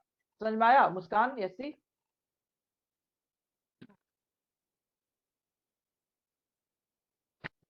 Okay, yes sir. ठीक है। Shall issue an order declaring such party to be entitled to possession thereof until evicted therefrom in due course of law and forbidding all disturbance of such possession। मतलब कहेगा B को disturb नहीं करना है, तुम disturb नहीं करोगे क्योंकि मैंने ये डिक्लेयर कर दिया कि ए राइटफुल पोजेसर है। until such eviction and when he proceeds under the proviso of subsection 4 may restore to the possession the party forcibly wrongfully। और अगर लग रहा है कि ए को जबरदस्ती हटा भी दिया है बी, क्योंकि बी पोजीशन में चला गया है ना, तो फिर ए को रिस्टोर भी करवा सकता है कि ए राइटफुल पोजेसर है, उसके अकॉर्डिंग ए रहेगा, तो बी को हटा के ए को रहने के लिए बोल देगा, ठीक है। अगर रॉन्गफुली उसको डिस्पोजेस किया गया था तो उसके पोजीशन को रिस्टोर करवाएगा, मतलब उसको दिलवा देगा और बोलेगा ए ही रहो। और अगर बी को अभी भी दिक्कत है, यानी नहीं मेरी ही जमीन है, मेरा ही प्रॉपर्टी है, तो वो तो कोर्ट डिसाइड करेगा कि कौन ओनरशिप है, किसका टाइटल है उस पर। तब तक के लिए ए रहेगा क्योंकि ऐसा मजिस्ट्रेट ने डिसाइड कर दिया है। B clause B, the order made under this subsection shall be served and published in the manner laid down in subsection 3। subsection 3 में जैसा था वैसा ही उसको सर्व किया जाएगा। कैसा था उसमें कि सम्मान की तरह सर्व होगा, सम्मान की तरह सर्व होगा। और क्या था? और था कि एक जगह उसको चिपकाना है, जो सब्जेक्ट मैटर ऑफ विवाद है, सब्जेक्ट मैटर ऑफ डिस्प्यूट है, वो उसके कॉन्स्पिशियस प्लेस पे चिपकाना है। तो ये भी वैसा ही होगा, ये ऑर्डर भी वैसा ही उसको सर्व किया जाएगा और चिपका दिया जाएगा। Subsection 7, when any party to any process proceeding dies, अगर ये पार्टी को इसमें से कोई डाई मर जाता है, the magistrate may cause the legal representative of the deceased party to made a party to the proceeding। तो उसके जो लीगल रिप्रेजेंटेटिव है उसको पार्टी बना दिया जाएगा। and shall thereupon continue the inquiry, और इंक्वायरी कंटिन्यू रहेगा। and if any question arises as to who the legal representative of a deceased person for the deceased party for the purpose of such proceeding is, then all persons claiming to be representative of deceased party shall be made parties thereto। लिख रहा है कि अगर वो person ए और B में से किसी का डेथ हो जाता है, ए और बी में से किसी का डेथ हो जाता है, तो मान लो ए का डेथ हो गया, तो ए का जो लीगल रिप्रेजेंटेटिव है उसको पार्टी बना दिया जाएगा, उसको पार्टी बना दिया जाएगा। मान लो 4 लोग आ गया कि कहने कि हम ही लीगल रिप्रेजेंटेटिव है, हम ही लीगल रिप्रेजेंटेटिव है, तो चारों को पार्टी बना दिया जाएगा, ठीक है, सबको पार्टी बना दिया जाएगा। अगर मोर देन 1 लीगल रिप्रेजेंटेटिव आ गए हैं क्लेम करने कि हम सब लीगल रिप्रेजेंटेटिव है, तो सबको पार्टी बना दिया जाएगा। ओके, ये यही कह रहा है सबसेक्शन 7। सबसेक्शन 7 यही कह रहा है, सबको पार्टी बना दिया जाएगा जितने लीगल रिप्रेजेंटेटिव है, if there are more than 1। Subsection 8, subsection 8, if the magistrate is of the opinion that any crop or other produce of the property is the subject of dispute in a proceeding under this section pending before him is subject to speedy and natural decay, natural decay और speedy decay के लिए हो सकता है, तो क्या करेगा magistrate? क्या करेगा मजिस्ट्रेट में, ही में का मतलब magistrate may make an order for the proper custody और sale of such property and upon the completion of the inquiry shall make such order for the disposal of such property। कुछ याद नहीं करना है, ऐसा ही हर जगह लिखा रहता है, मतलब उसको डिस्पोज ऑफ करने के लिए जो उसको अप्रोप्रिएट लगे वो कर देगा। अगर that property subject to speedy या नेचुरल डिके, उसके रिगार्डिंग जो भी अप्रोप्रिएट ऑर्डर है मजिस्ट्रेट पास करेगा, ताकि वो बर्बाद ना हो, उसकी एसेंस ना चला जाए, उसको बस रखा नहीं रहा जाएगा, उसको बेचना होगा तो बेचवा देगा, उसका प्रोसीड यूज होगा, ठीक है। Subsection 9, The magistrate may, if he thinks fit, at any stage of the proceeding under this section, on the application of either party, issue a summon to any witness directing him to attend and produce. ये सब याद करने की जरूरत नहीं होता है, ये सब बस बता दे रहा हूँ, ये सब कुछ याद बात नहीं करना है। अब ये सब जो सब सेक्शंस हैं, लिखा हुआ है कि किसी विटनेस का जरूरत है तो उसको बुला सकता है। अब ये सब क्वेश्चन पूछेगा एमसीक्यू में कि विटनेस को बुला सकता है कि नहीं बुला सकता है, ये सब पे एमसीक्यू नहीं बनता है। लिखा हुआ है कि अगर लग रहा है कि किसी पार्टी को कोई विटनेस को बुलाना है, ये जो इंक्वायरी करेगा मजिस्ट्रेट, उसमें किसी विटनेस की जरूरत है तो उसको भी बुला देगा संबंध दे करके। Subsection 10. Nothing in this section shall be deemed to be in derogation of power of the magistrate to proceed under subsection section 126. Section 126 के में का डेरोगेटरी इसमें से कुछ नहीं है, सेक्शन 126 को अफेक्ट नहीं करेगा। ठीक है, तो इस सेक्शन में आपको दो तीन चीजें याद रखना है। सबसे पहले जो मैंने बताया था कि this section talks about dispute as to possession, possession का डिस्प्यूट है, यहाँ पे पोजेशन का डिस्प्यूट है, इसको तो याद रखना ही रखना। ठीक है, उसके बाद कौन कर रहा है, एग्जीक्यूटिव मजिस्ट्रेट है, वो याद रखना है। 2 महीने वाला बात याद रखना है, 2 महीने वाला बात याद रखना है कि अगर जब इंफॉर्मेशन मिला था रिगार्डिंग डिस्प्यूट कि कुछ होने वाला है, उसके पिछले 2 महीने में अगर किसी को डिस्पोजेस किया गया है रॉन्गफुली तो माना जाएगा कि वही पोजीशन में था। 2 मंथ बस याद रखना है, 2 मंथ्स नेक्स्ट बिफोर। और बाकी तो कहानी था, कहानी तो आपको बता ही चुका हूँ, याद रहेगा कि क्या करेगा वो मजिस्ट्रेट जो है वो डिक्लेयर कर देगा। अगर उसको लग रहा है कि डिसाइड इस कंक्लूजन पे अगर पहुंच गया, नहीं पहुंचा तो कोई बात ही नहीं, अगर वो कंक्लूजन पे पहुंच गया कि ए है राइटफुल पोजेसर, तो डिक्लेयर कर देगा कि A is the rightful possessor और उसका पोजीशन ए को ही दिलवाएगा। अगर है तो रहेगा ए के पास, ए अगर नहीं है तो ए को दिलवा देगा। ठीक है, रिस्टोर कर देगा। और तब तक के लिए ए के पास पोजीशन रहेगा जब तक के लिए कोई कॉम्पिटेंट कोर्ट ये डिसाइड ना कर दे कि who is the rightful owner. And ये हमेशा याद रखना है कि यहाँ पे ऑनरशिप डिसाइड करने के लिए नहीं है, टाइटल डिसाइड करने के लिए नहीं है magistrate, is only to decide possession की राइटफुल पोजेसर कौन है। ओके, ठीक है यसी? Yes sir. हाँ, तो 165 देखो आप, 165 part two attach subject of dispute and to appoint receiver. जो सब्जेक्ट मैटर ऑफ डिस्प्यूट है उसको अटैच भी कर सकता है। अब कह रहा है कि if the magistrate at any time after making the order under subsection 1 of, पिछले सेक्शन वाला बात कर रहा है, उसमें ऑर्डर देने के बाद, कौन सा ऑर्डर, आइए पहला जो सबसेक्शन 1 का ऑर्डर था, आइए और बताइए, एविडेंस दीजिए कि कौन है राइटफुल पोजीसर, वो वाला ऑर्डर जो कि रिटेन में देना है। क्या consider the case to be of emergency, उसको लग रहा है कोई बहुत ही इमरजेंसी वाला केस है, तुरंत याद हो जाएगा, तुरंत इमरजेंसी केस लग रहा है। और if you decide that none of the parties was then in such possession as he referred to in first, or if he is unable to satisfy himself as to which of them in such position was then in such position of the subject of dispute। कैसा situation आ गया हुआ है, कह रहा है कि magistrate जो है वो डिसाइड नहीं कर पा रहा है कि कौन राइटफुल पोजीसर है, क्योंकि राइटफुल पोजीसर कौन है अगर ये डिसाइड कर लिया है तो क्या करेगा, वो हमने ऑलरेडी पढ़ लिया, उसको डिक्लेयर कर देगा कि वही राइटफुल पोजीसर है। बट सिचुएशन ये है कि या तो है कि इमरजेंसी में डिसीजन लेना है, इमरजेंसी में डिसीजन लेना है, वो छोड़ नहीं सकता कि उसके पास ये भी टाइम नहीं है डिसाइड करने के लिए कि ये है कि ये है, इतना जरूरी है, इतना जल्दीबाजी है, या उसको लग रहा है कि डिसाइड नहीं कर पा रहा है कि एक्चुअल पोजीसर कौन है, एक्चुअल पोजीसर कौन है, ए के पास जाना चाहिए कि बी के पास जाना चाहिए। इन ऑल सिनेरियो क्या करेगा, वो अटैच कर देगा, किसी को नहीं देगा, खुद ही अटैच कर लिया। He may attach the subject of dispute, वो अटैच कर लेगा until a competent court has determined of the right of party, जब तक कि कोर्ट ना डिसाइड कर दे thereto with regard to the person entitled to the position thereof। Okay, तो कह रहा है कि अगर डिसाइड नहीं कर पा रहा है कि who is the rightful possessor, in that case magistrate उस प्रॉपर्टी को अटैच कर लेगा, यानी दोनों के पोजीशन से ले लिया, और कब तक के लिए, जब तक कि उस कौन राइटफुल ऑनर है वो डिसाइड ना हो जाए, कौन राइटफुल ऑनर ये डिसाइड ना हो जाए। क्यों किया अटैच, क्योंकि उनके पास रहेगा तो इतना इमरजेंसी का सिचुएशन है कि विवाद होने वाला है, तुरंत झगड़ा होने वाला है, तुरंत पीस का ब्रीच होने वाला है, तुरंत पीस का ब्रीच होने वाला है, सही अटैच कर दिया। Provided that such magistrate may withdraw the attachment at any time if he is satisfied that there is no longer any likelihood of breach of peace। अब कभी भी अगर उसको लग रहा है फ्यूचर में, मान लो अटैच किए हो गया 2 महीना, अगर उसको लग रहा है कोई पीस का ब्रीच नहीं होने वाला है, शांति भंग नहीं होने वाला है, झगड़ा नहीं होने वाला है, तो वो अटैचमेंट से उसको छोड़ देगा। ठीक है, अटैचमेंट को विड्रॉ करने के लिख रहा है। ओके निहारिका, अटैचमेंट को कभी भी विड्रॉ कर सकता है। ठीक है, यस सर। ओके, बहुत ही सिंपल है ये सब। Subsection 2, when the magistrate attaches the subject of dispute, he may if no receiver in relation to such dispute, such subject of dispute has been appointed by any civil court, make such arrangement as he consider for looking after the property. मतलब कि अगर कोई receiver नहीं appoint किया गया है, अगर उसके रिगार्डिंग कोई केस ना चल रहा है सिविल कोर्ट में, और सिविल कोर्ट में अगर केस चल रहा है तो हो सकता है वो रिसीवर अपॉइंट किया हुआ है उसका, अगर नहीं किया हुआ है तो वो डिसाइड करेगा मजिस्ट्रेट कि इसका टेम्पोररी इसको कौन देखभाल करेगा, क्योंकि मजिस्ट्रेट अटैच कर लिया है ना, पार्टी से तो अटैच कर लिया ना, ए के पास है ना बी के पास है, अब वो मजिस्ट्रेट अटैच कर चुका है, तो उसका देखभाल कौन करेगा उस प्रॉपर्टी का टेम्पोररीली, ये डिसाइड करेगा मजिस्ट्रेट।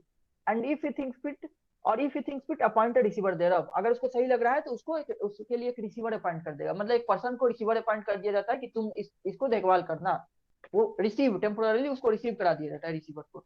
सीपीसी में पढ़ना है रिसीवर के बारे में डिटेल में। Appoint receiver there who shall have subject to the control of powers of the receiver, all the powers of the receiver appointed, और उस रिसीवर का पावर कैसा होगा, जैसा सीपीसी में रिसीवर का पावर होता है, जैसा सीपीसी में रिसीवर का पावर होता है वैसा ही रिसीवर का पावर उसके पास भी होगा, बट मजिस्ट्रेट जैसा जैसा आदेश देगा उसको मानना पड़ेगा।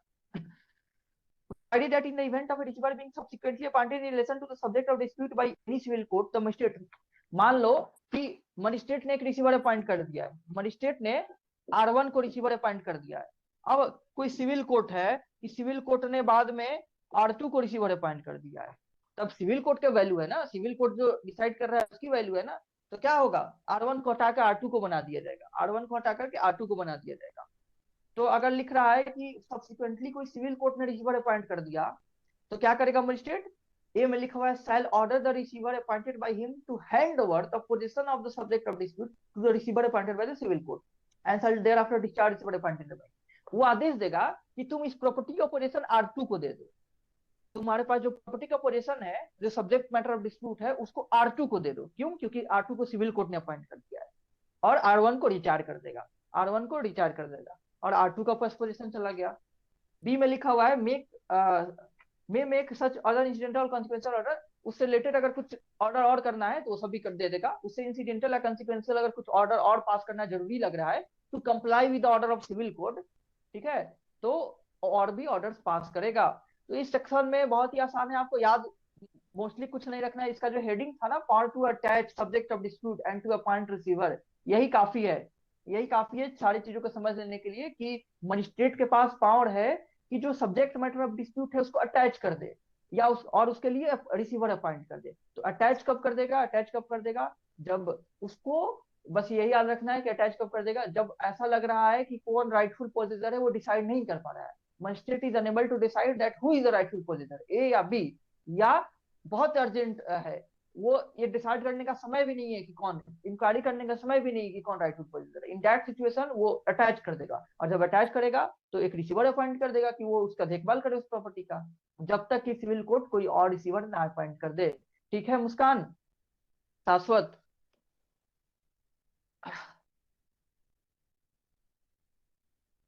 ओके मुस्कान, तुम्हें समझ में आया मुस्कान?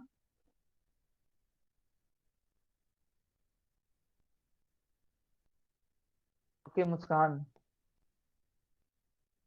166 देखते हैं, 166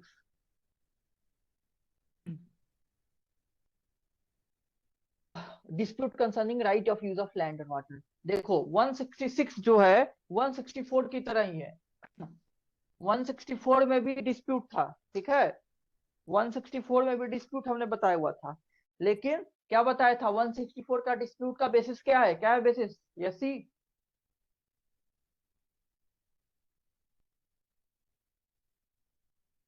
डिस्प्यूट एज टू क्या था,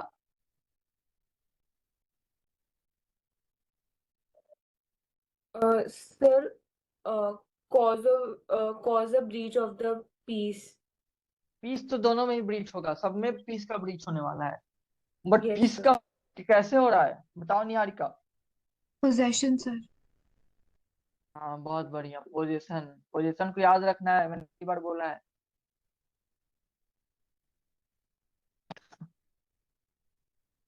अब यहाँ पर राइट ऑफ यूज को याद रखना है, 166 में राइट ऑफ यूज को याद रखना है। अब ये मैं क्यों बोल रहा हूँ, क्योंकि 164 और 166 का विवाद एक ही चीज के रिगार्डिंग है, और में ब्रीच ऑफ पीस, उसमें भी पीस का ब्रीच हो रहा है, इसमें भी पीस का ब्रीच हो रहा है, उसमें भी लैंड वाटर से कंसर्न है, इसमें भी लैंड वाटर से कंसर्न है। डिफरेंस यही है कि वहां कौन राइटफुल पोजीशन है इस पे विवाद था, और यहाँ किसके पास राइट ऑफ यूज है इस पे विवाद है। कौन यहाँ पे राइट ऑफ यूज, उसका यूज कौन करेगा, इजमेंट आप लोग पढ़े होंगे हो सकता है। राइट ऑफ यूज का यहाँ विवाद है, तो पूछेगा राइट ऑफ यूज का विवाद 166, पोजीशन का विवाद 164। ठीक है, तो यहाँ पे लिख लो या अंडरलाइन कर लो या घेर लो राइट ऑफ यूज। आओ देखते हैं डिस्प्यूट किस चीज का, concerning right of use of land और वाटर। किसी लैंड और वाटर का राइट ऑफ यूज से रिलेटेड डिस्प्यूट है। वहां पे था dispute as to possession, possession of land और वाटर, लैंड और वाटर का किसके पास पोजीशन होना चाहिए, किसके पोजीशन में होना चाहिए, उसके रिगार्डिंग था। यहाँ राइट ऑफ यूज से रिलेटेड है। ठीक है, यस याद रहेगा ना ये बात। Yes, sir. Okay, whenever an executive magistrate, same executive magistrate, ठीक है, whenever an executive magistrate is satisfied from the report of a police officer or other information, same to same चल रहा है। देखो जो भी डिफरेंस है वो मैं बताऊंगा। एग्जीक्यूटिव मजिस्ट्रेट यहाँ भी है, यहाँ पे क्या डिस्प्यूट है रिगार्डिंग, यहाँ पे ब्रीच ऑफ पीस होने वाला है। ब्रीच ऑफ पीस अगर एग्जिस्ट कर रहा है regarding an at least right of user of any land और वाटर, यहाँ पर राइट ऑफ यूजर है कि उसका कौन किसके पास यूज का राइट है within his local jurisdiction, वहां भी था अपने जुरिडिक्शन में। Whether such right be claimed as an easement और अदर राइट, अब वो राइट कैसे भी चाहे क्लेम किया जा रहा है, चाहे वो इजमेंट्री राइट की तरफ क्लेम किया जा रहा है कि मेरा राइट टू यूज है या otherwise. He shell make an order in writing stating the grounds of his being so satisfied and requiring him to party to attend the court। Same to same है कि वो order करेगा writing में कि तुम attend करो और हमारे पास सबूत दो।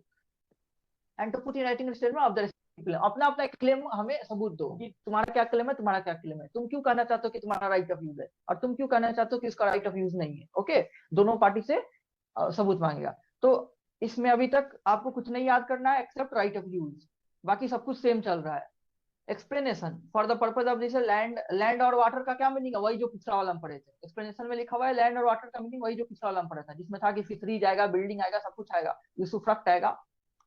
Subscription 2, the magistrate shall peruse the statement so put in, वो लेगा सुनेगा सब कुछ, एंड इफ पॉसिबल नीचे लिखा है decide whether such right exist and the provisions of section 164 so far exist. कह रहा है कि अब सब्सेक्शन 2 में कि अब मजिस्ट्रेट सब कुछ ले लेगा, वो लोग आकर जो भी एविडेंस सब ले लेगा, अगर कुछ लगता है और मांगे तो मांग लेगा, और अगर संभव है तो डिसाइड करेगा कि किसका क्लेम सही है, किसका क्लेम सही है, किसका राइट ऑफ यूज है। अगर संभव है तो डिसाइड करेगा, वहां भी था कि संभव है तो डिसाइड करेगा कि कौन राइटफुल पोजेसर है, नॉट ऑनरशिप, कौन राइटफुल पोजेसर है, ये संभव है तो डिसाइड करेगा।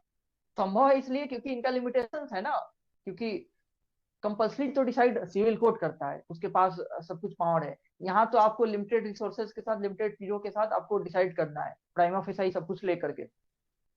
तो संभव है तो डिसाइड करेगा कि किसका क्लेम सही है, किसका राइट ऑफ यूज है। और ये सब करने में पिछले वाले सेक्शन का 164 का प्रोविजन अप्लाई हो जाएगा।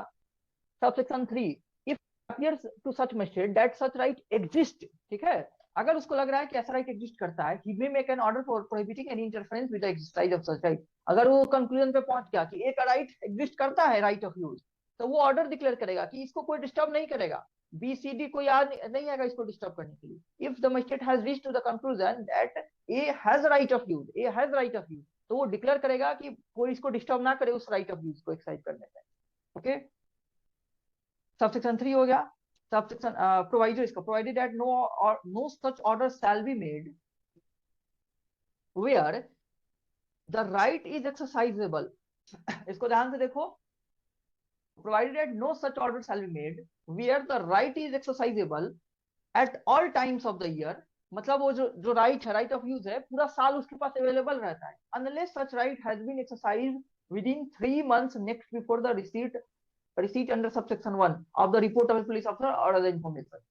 फिर से वही बातें आ रही है। पिछले सेक्शन में भी था कि जब मजिस्ट्रेट को इंफॉर्मेशन मिला 1 मार्च को, वहां भी था 1 मार्च को दिलवाया था मैंने इन्फॉर्मेशन, 1 मार्च को इन्फॉर्मेशन मिला, उसमें भी था कि पिछले 2 महीने में वो उसका कौन पोजीशन किसके पास उसका पोजीशन था। ठीक है, किसके पास पोजीशन था, कितने महीने था यसी, 2 महीने था कि 3 महीने था, 2 मंथ्स ही था। ओके ठीक है। तो यहाँ भी लिख रहा है, यहाँ भी लिख रहा है, पहले कह रहा है कि मान लो ए के पास पूरा साल रहता है, पूरा साल राइट ऑफ यूज रहता है, पूरा साल राइट ऑफ यूज रहता है, और जब तक कि he such right has been exercised within 3 months, underline कर लो 3 मंथ्स को, नेक्स्ट बिफोर द रिसीट, इसके 3 महीने पहले, यानी कि फरवरी से मार्च से फरवरी हो गया, फिर जनवरी हो गया, फिर दिसंबर हो गया, 3 महीना, इसके 3 महीना पहले से वो इसको एक्सरसाइज किया हो। एक के पास पूरा साल है वो राइट ऑफ यूज, लेकिन मान लो कभी इस्तेमाल ही नहीं करता है, कभी इस्तेमाल ही नहीं करता है, तो अभी ऐसा ऑर्डर नहीं मेड करेगा, देखेगा कि क्या वो पिछले 3 महीने में वो एक्सरसाइज किया भी है कि नहीं, ऐसा राइट ऑफ यूज, तभी तो लगेगा कि हाँ उसके पास जेन्युइन राइट ऑफ यूज है और वो एक्सरसाइज करता है, और अभी इसको रोका जा रहा है, उसको अभी उसको रोका जा रहा है, ठीक है। तो वो देखेगा कि अगर ए के पास पूरे साल राइट ऑफ यूज है, तो पिछले 3 महीने में वो यूज किया है कि नहीं किया है, कब से पिछला 3 महीना, जब इन्फॉर्मेशन मिला तब से पिछला 3 महीना। 1 मार्च को इन्फॉर्मेशन मिला था उसका कि एक विवाद होने वाला है, किस चीज का विवाद होने वाला है, राइट ऑफ यूज से रिगार्डिंग एक विवाद होने वाला है, राइट ऑफ यूज। तो उस इंफॉर्मेशन मिलने के पिछले 3 महीने में क्या उसने अपना राइट ऑफ यूज को एक्सरसाइज किया था, उसको एक्सरसाइज किया था, तो ये देखेगा, ठीक है।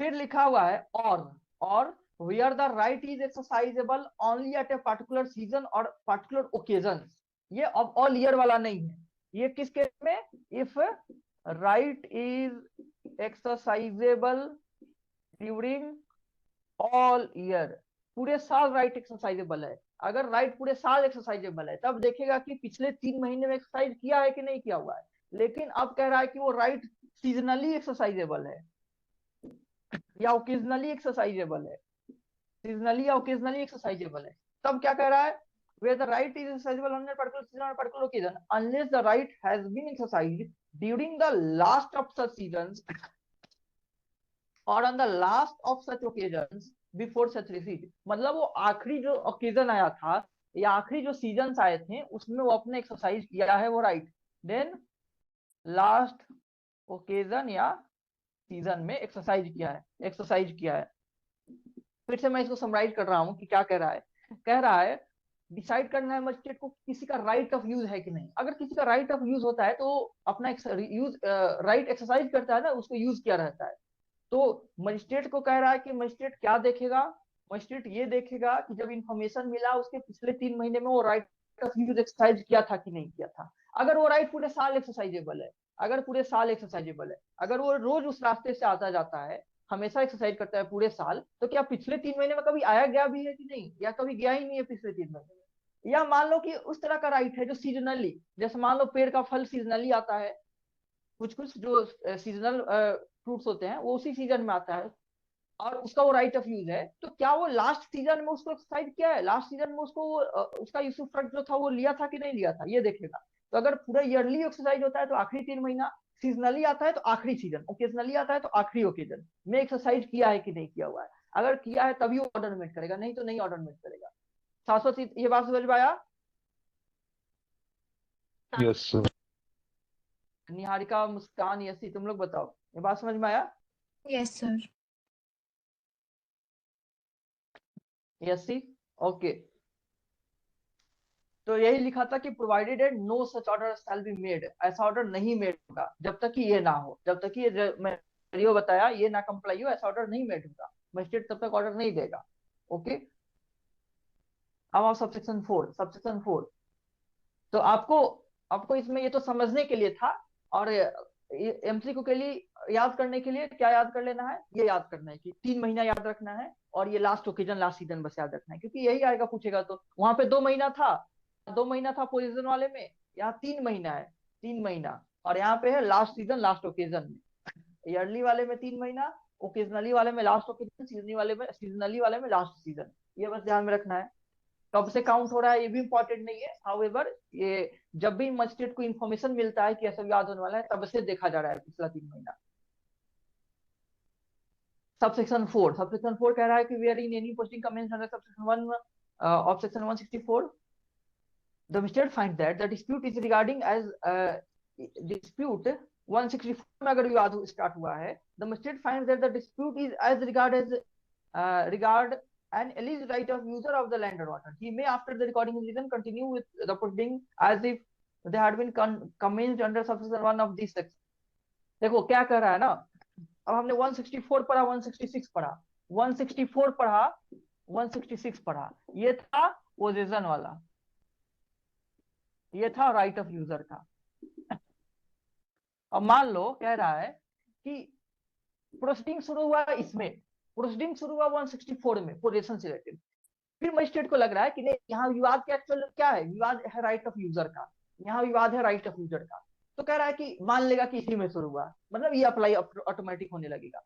प्रोसीडिंग शुरू हुआ 164 में, बट देन आफ्टर पता चल रहा है कि नहीं एक्चुअल विवाद राइट ऑफ यूजर का है, देन मजिस्ट्रेट क्या करेगा, प्रोसीड कर जाएगा 166 के अंडर, प्रोसीड कर देगा, मान लेगा कि नहीं वो हम 166 में इनिशिएट किए थे, वैसे वर्षा 166 में स्टार्ट हुआ है राइट ऑफ यूजर का विवाद, फिर पता चल रहा है यानी एक्चुअल तो पोजीशन का विवाद है, तो कैसा मान लेगा कि जैसे हम 164 में ये स्टार्ट किए थे और 164 में प्रोसीड कर जाएगा। ठीक है, तो ये बस बताया हुआ है कि इस गलती से इसमें स्टार्ट हो जाए, पता चले किसमें तो इसमें शिफ्ट कर जाएगा, इसमें स्टार्ट है इसमें पता चले तो इसमें शिफ्ट कर जाएगा, वैसे ही जैसे कि मानेगा कि 164 में ही हम इनिशियली स्टार्ट किए थे, मतलब उस गलती को सही कर लेगा। ठीक है यसी, Yes, sir. सेक्शन 4 बता रहा है, ये सब सेक्शन 4 बता रहा है जो कि इंपॉर्टेंट होता नहीं है। अब आओ 167, 167 बहुत इंपॉर्टेंट है प्रीलिम्स के लिए कि इसका हेडिंग बहुत इंपॉर्टेंट है, बहुत बार पूछा हुआ है लोकल इंक्वायरी के सेक्शन में। 167 बहुत इंपॉर्टेंट है इसका हेडिंग, लोकल इंक्वायरी किस सेक्शन में।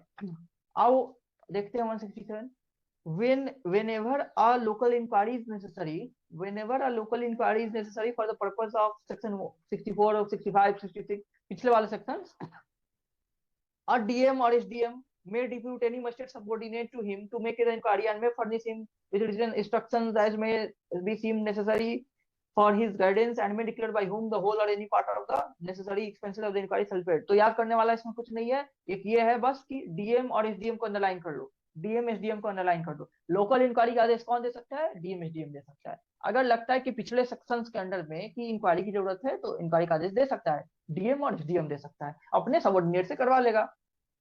सब सेक्शन 2 है द रिपोर्ट का मतलब inquiry report of the person so defeated may be treated as evidence, उसको एविडेंस की तरह ट्रीट किया जाएगा।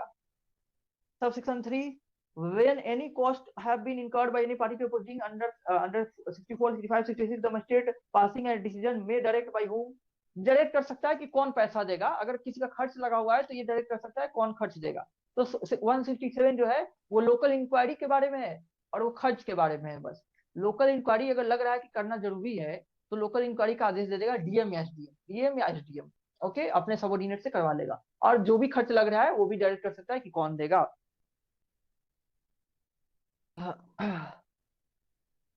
अब आओ chapter number 12, chapter number 12 just next जो है प्रिवेंटिव एक्शन, बहुत ही आसान है, उसको देखते हैं। किसी का कोई डाउट है तो पूछो, कैसी कोई डाउट? सर अभी तो नहीं, एक बार रीड करने के बाद अगर होगा तो पूछ लूंगी। हाँ बिल्कुल, रीड करना 164 166 में स्पेशली कोई डाउट हो, या उसके पहले जो हमने पढ़ा उस प्रोविजंस में, अर्जेंसी वाला में, सेंस वाला, या फिर इनर डेंजर वाले में कोई डाउट हो तो पूछना। अब आते हैं हम लोग preventive action of police. Muskan, Shashwat, Niharika, तुम लोग को कोई क्वेश्चन है? No sir. ठीक है,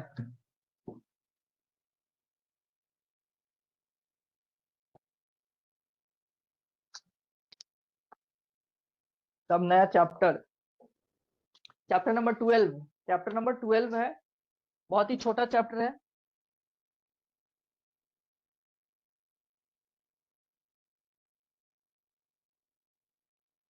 बट इसे इसका इंडेक्स इंपॉर्टेंट है, इंडेक्स से ही क्वेश्चन आया हुआ है, कई बार आते रहता है कि कहाँ है ये। चैप्टर नंबर 12 है प्रिवेंटिव एक्शन ऑफ पुलिस, मतलब कि पुलिस के पास कुछ पावर्स दिए गए हैं, पुलिस को कुछ पावर्स दिए गए हुए हैं कि वो ऑफेंस रोकने के लिए एक्शंस ले सकता है, तभी तो उसे प्रिवेंटिव एक्शन नाम दिया गया है, मतलब प्रिवेंट करना है। ठीक है, प्रिवेंट करना है, ऑफेंस को प्रिवेंट करना है, होने नहीं देना है, और इसके लिए वो एक्शंस ले सकता है, एक्शंस ले सकता है। आओ 168 देखो, 168 section, police to prevent cognizable offences, police को कॉग्निजेबल ऑफेंस प्रिवेंट करना है। कई बार पूछा हुआ है प्रीलिम्स में कि ये कहाँ दिया है, police to prevent cognizable offence कहाँ दिया है। तो आपको बस सेक्शन का हेडिंग और इंडेक्स याद रखना है, इससे क्वेश्चन आएंगे। इस चैप्टर से वैसा ही क्वेश्चन बस आए हुए हैं ज्यादा। आओ देखते हैं। एवरी पुलिस ऑफिसर में इंटरपोज, इंटरपोज का मतलब इंटरवीन होता है, इंटरवीन कर सकता है, इंटरफेयर कर सकता है। एवरी पुलिस ऑफिसर में मतलब कर सकता है, इंटरपोज यानी intervene for the purpose of preventing and shall to the best of his ability prevent. अब शैल है, एक मे वर्ड भी था, एक शैल वर्ड भी है। Ability prevent the commission of any cognizable offence. May word को अंडरलाइन करो, शैल वर्ड को भी करो, कॉग्निजेबल तो है, हेडिंग से ही पता चला है, कॉग्निजेबल वर्ड को भी कर लो। मे शैल कॉग्निजेबल।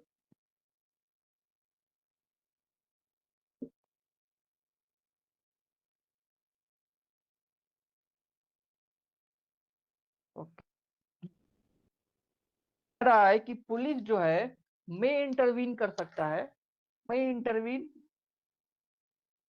और शैल इंटरवीन।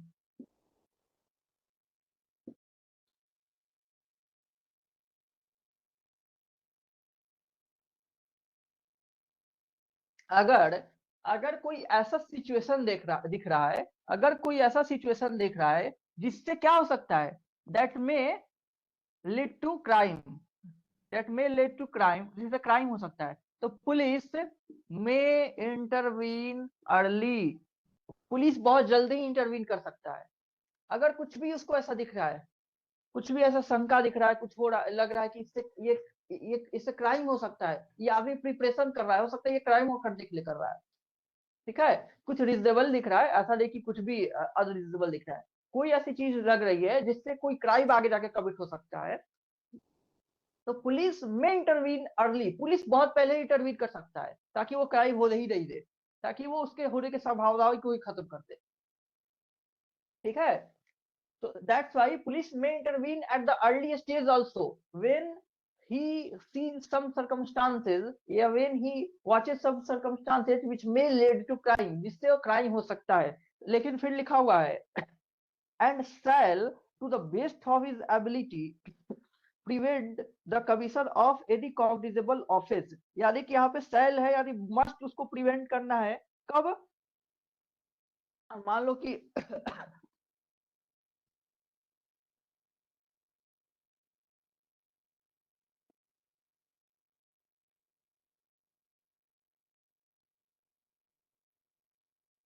तो फिर इंटरवीन उसको करना ही होगा टू स्टॉप या प्रिवेंट क्राइम। अब मान लो उसको पता चल गया कि आदमी मर्डर करने जा रहा है, ये आदमी मर्डर करने जा रहा है, ओके, उसको कंपल्सरी उसको रोकना है करने से, ठीक है। वो जैसे करे, अकेले सक्षम नहीं है तो अपना टीम को बुलाए, अपना और सीनियर्स को बता करके ये सब करे, अपनी और फोर्सेस को यूज करे। लेकिन अगर उसको पता है कि एकदम एमिनेंट डेंजर है या डायरेक्ट रिस्क जो है बहुत डायरेक्ट है कि कोई क्राइम हो रहा है या होने वाला है, कोई क्राइम हो रहा है या होने वाला है, then he is duty bound to stop that. Cognizable offence का बात हो रहा है सब, कॉग्निजेबल ऑफेंस, ठीक है, हेडिंग में ही था कॉग्निजेबल ऑफेंस। तो कोई कॉग्निजेबल ऑफेंस अगर हो रहा है या होने वाला है, then the police is duty bound, shall है तो ड्यूटी बाउंड हो गया, to intervene and to stop the commission of that crime. But if police has reason to believe that this particular situation may lead to crime, then police have discretion to intervene early stage पे भी वो intervene कर सकता है ताकि वो हो ही नहीं। तो यहाँ पे मे है, यहाँ पे शैल है। बात समझ में आया दोनों Niharika? Yes sir. Okay, Yasi, तुम्हें समझ में आया कि किस सिचुएशन में करना ही करना है और कब करना ना कर भी सकता है, ना भी कर सकता है? यस सी, शाश्वत तुम्हें? यस सी, तुम बताओ yes C.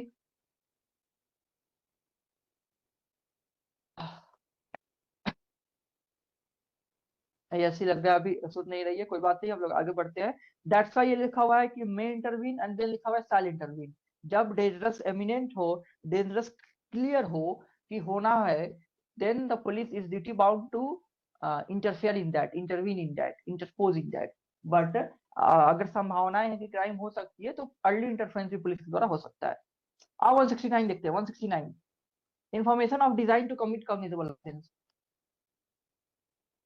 Information of design to commit cognizable offence, अगर कोई कॉग्निजेबल ऑफेंस कमिट करने का डिजाइन है, उसको डिजाइन पता है, तो भी उसको इन्फॉर्मेशन देना है सीनियर को। आओ देखते हैं क्या है। Every police officer receiving information of a design to commit any cognizable offence, मतलब उसको डिजाइन पता है, उसको हाथ लगा है किसी चीज का, कोई क्राइम कमिट होने का जो प्लान है वो हाथ लगा है। शैल वर्ड को अंडरलाइन करो, कंपल्सरीली शैल को communicate such information to the police officer to whom he is subordinate। किसको कम्युनिकेट करेगा? अपने सीनियर को, मतलब जिनका वो सबऑर्डिनेट है, यानी कि वो सीनियर को कर रहा है। And to any other officer whose duty to prevent or to take cognizance of the offense of the commission of any such offense। और उन ऑफिसर्स को भी करेगा जिनका ड्यूटी है वो प्रिवेंट करना।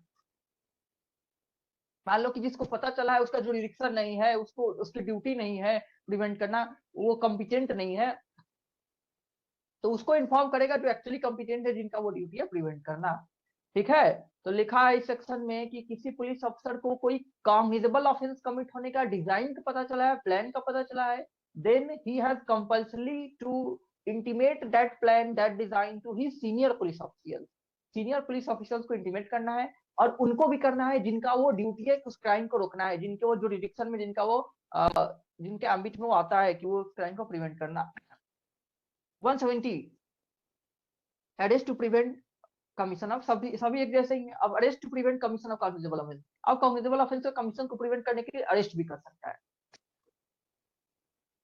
अब police officer knowing of a design, पता है कि एक डिजाइन है to commit cognizable offence, may arrest without orders from a magistrate and without a warrant, मतलब बिना वारंट का और बिना, ऐसे भी सबको पता है कि कॉग्निजेबल ऑफेंस में बिना वारंट का अरेस्ट किया जा सकता है, तो बिना वारंट का या बिना मजिस्ट्रेट का ऑर्डर का वो अरेस्ट कर सकता है। अरेस्ट करना डिस्क्रिप्शन है, जरूरी नहीं कि हर बार अरेस्ट ही कर ले, इसमें वर्ड यूज है। The person so designing if it appears to such officer that the commission of the offence can not be otherwise prevented, अगर अफसर को ऐसा लग रहा है कि हम कमीशन को अदरवाइज प्रिवेंट नहीं कर सकते हैं, उसके लिए करना पड़ेगा, अरेस्ट करना पड़ेगा, तो अरेस्ट कर लेगा। अगर उसको लगता है कि नहीं बिना अरेस्ट किए भी रोक सकते हैं तो रोक देगा बिना अरेस्ट किए। लेकिन अगर उसको लगता है कि अरेस्ट करना जरूरी है to prevent the commission of that cognizable offence, then he can arrest that person, that suspected person. ठीक है Niharika? Yes sir.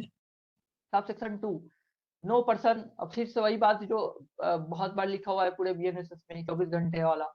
No person arrested under subsection 1 shall be detained in custody for a period exceeding 24 hours for the time of his arrest unless his further detention is required or authorized under any of the provision of this Samhita or any other law for the time in force। 24 घंटे से ज्यादा उसको detain नहीं रखेगा जब तक कि उसके डिटेंशन को वैलिड ना कर दिया जाए, वैलिड करके उसको इनहेंस ना कर दिया जाए, किसके द्वारा? किसी अदर प्रोविजंस ऑफ द संहिता के द्वारा जो दिया गया है, यानी कि मजिस्ट्रेट्स के द्वारा, जुडिशियल मजिस्ट्रेट के द्वारा। तो हो गया 24 घंटा वाला भी बात लिखा है। 171 देखते हैं। इन सबका हेडिंग इसलिए याद किया जाता है क्योंकि कंटेंट आप देख रहे हैं कुछ भी ऐसा कुछ खास है नहीं जो याद करने वाला है। 169 में था कि इन्फॉर्मेशन और डिजाइन देना है, इन्फॉर्मेशन किसको देना है वो याद होना चाहिए, किसको देना है? अपने सीनियर्स को देना है, अपने सीनियर्स को देना है। 168 में मे सेल वाला बात याद होना चाहिए कि मे भी है सेल भी है। 169 में सीनियर को देना है, याद होना चाहिए इन्फॉर्मेशन। 170 में था अरेस्ट टू प्रिवेंट कॉग्निजेबल, इसमें तो ऐसे भी कुछ याद करना है कि अरेस्ट कर सकता है, विदाउट वारंट करना है कॉग्निजेबल, सबको ऑलरेडी पता है, बिना मजिस्ट्रेट का परमिशन का और विदाउट वारंट का अरेस्ट कर सकता है। 24 घंटा वाला बात सबको पता है। 171 prevention of injury to public property, prevention of injury to public property. A police officer may of his own authority interpose यानी इंटरवीन कर सकता है to prevent any injury attempted to be committed in his view to any public property, मतलब किसी public property को कोई क्षति पहुंचा रहा है तो उसको रोक सकता है चाहे वो मूवेबल हो चाहे इमूवेबल हो। और द रिमूवल और injury of any public landmark, मान लो कोई पब्लिक लैंडमार्क है, मतलब चिन्ह लगाया हुआ है, कोई लैंडमार्क है जिससे लोग पहचानता है, आने जाने का रास्ता है, जिससे देखेगा कि किधर है, उसको कोई हटाया है। बीवाई लिखा हुआ है, कई सारा वाटर बॉडीज रहते हैं ना, उसमें कुछ स्ट्रक्चर बनाया गया होता है, उसमें कुछ मार्क लगाया गया होता है कि किधर जाना है, कैसे करना है, नेविगेट करने के लिए, इजिली नेविगेशन के लिए जो काम है, उसको कोई हटा, उसको भी नहीं हटाना है, उसको कोई हटा रहा है तो उसको रोक सकता है। द BUI जो लिखा हुआ है BUI, इसका मतलब वही होता है वाटर बॉडीज में जो इजिली नेविगेशन के लिए जो स्ट्रक्चर बनाया गया था, जो मार्कर बनाया गया, जो मार्क्स लगाए गए थे, उसी को कहते हैं। और other marks use for navigation, या कोई भी मार्क्स जो नेविगेशन में काम आए, जो आने कहीं कोई आ रहा है, जा रहा है, नेविगेट कर रहा है, उसमें काम आए, उसको कोई हटा रहा है उसमें भी इंटरफेयर कर सकता है। ठीक है, उसको कोई इंजुरी पहुंचा रहा है उस मार्कर को, उस स्ट्रक्चर को जिससे नेविगेशन में मदद होने वाली है, तो उसको भी रोक सकता है। या क्षति पहुंचा रहा है कोई पब्लिक प्रॉपर्टी को, उसको भी रोक सकता है, इंटरफेयर कर सकता है। तो इसमें भी हेडिंग था prevention of injury to public property, किसी भी तरह के पब्लिक प्रॉपर्टी को कोई इंजुरी पहुंचा रहा है उसको प्रिवेंट कर सकता है। कौन? कोई police officer. 172 persons bound to conform to lawful directions of police, bound to conform to lawful direction of police, मतलब पुलिस का जो लॉफुल डायरेक्शन है, तो पर्सन क्या है, उसको बाउंड टू कन्फर्म है, मतलब उसको फॉलो करने के लिए बाउंड है, उसको फॉलो करने के लिए बाउंड है। All person shall be bound to conform to the lawful directions of a police officer given in fulfilment of any of his duty under this chapter. मतलब अगर वो अपने ड्यूटी फुलफिल करने के लिए कोई लॉफुल डायरेक्शंस दे रहे हैं, तो उसको फॉलो करने के लिए सभी पर्सन बाउंड है, मतलब उसको मानना है, इसको नेग्लेक्ट नहीं कर देना है। अगर कोई पुलिस कुछ मदद मांग रहा है, कुछ बोल रहा है करने के लिए, जो कि लीगल चीज है, जो कर सकते हैं, तो हेल्प करना है उनको। फिर कह रहा है कि subsection 2, a police may detain और remove any person resisting, refusing, ignoring और disregarding to confirm to any direction.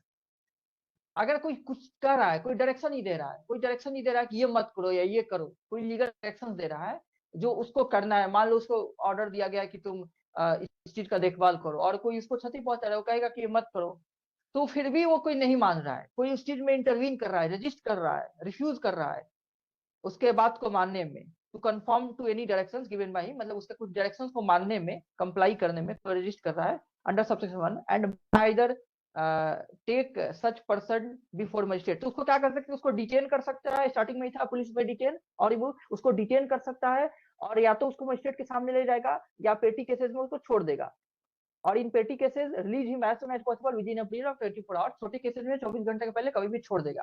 ठीक है, तो बहुत ही सिंपल बात है, लिखा हुआ है सबसे पहले सबसेक्शन 1 में कि पुलिस कुछ भी आदेश दे रहा है तो उसको मानना है, अगर कोई लॉफुल आदेश दे रहा है जो उसको अथॉरिटी में आता है तो उसको मानना है। फिर कह रहा है सबसेक्शन 2 में अगर कोई नहीं मान रहा है, उसको इंटरफेयर कर रहा है, इंटरवीन कर रहा है, ऑब्स्ट्रक्ट कर रहा है उस चीज में, तो क्या कर सकता है, उसको अरेस्ट कर सकता है, और अगर बहुत पेटी केसेस है तो उसको छोड़ भी देगा कभी भी 24 घंटे के अंदर, क्योंकि 24 घंटे से ज्यादा पकड़ने के लिए उसको वो डिटेंशन इलीगल हो जाता है जब तक वो उसको कंफर्म ना करा ले बाय सम जुडिशियल मजिस्ट्रेट। ये यहाँ तक हो गया। अब हम लोग 173 से ऑलरेडी पढ़े हुए हैं, 172 हो गया ना, 173 से हम लोग ऑलरेडी पढ़े हुए हैं। अब हमें है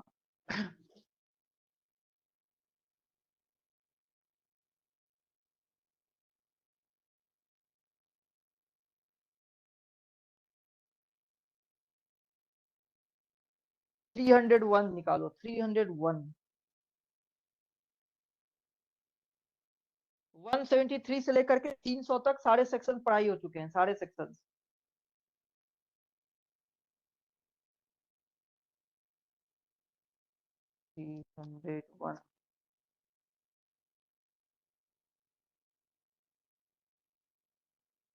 अटेंडेंस ऑफ पर्संस कन्फाइंड और detained in person, chapter number 24। Chapter number 23 तक हो चुका है।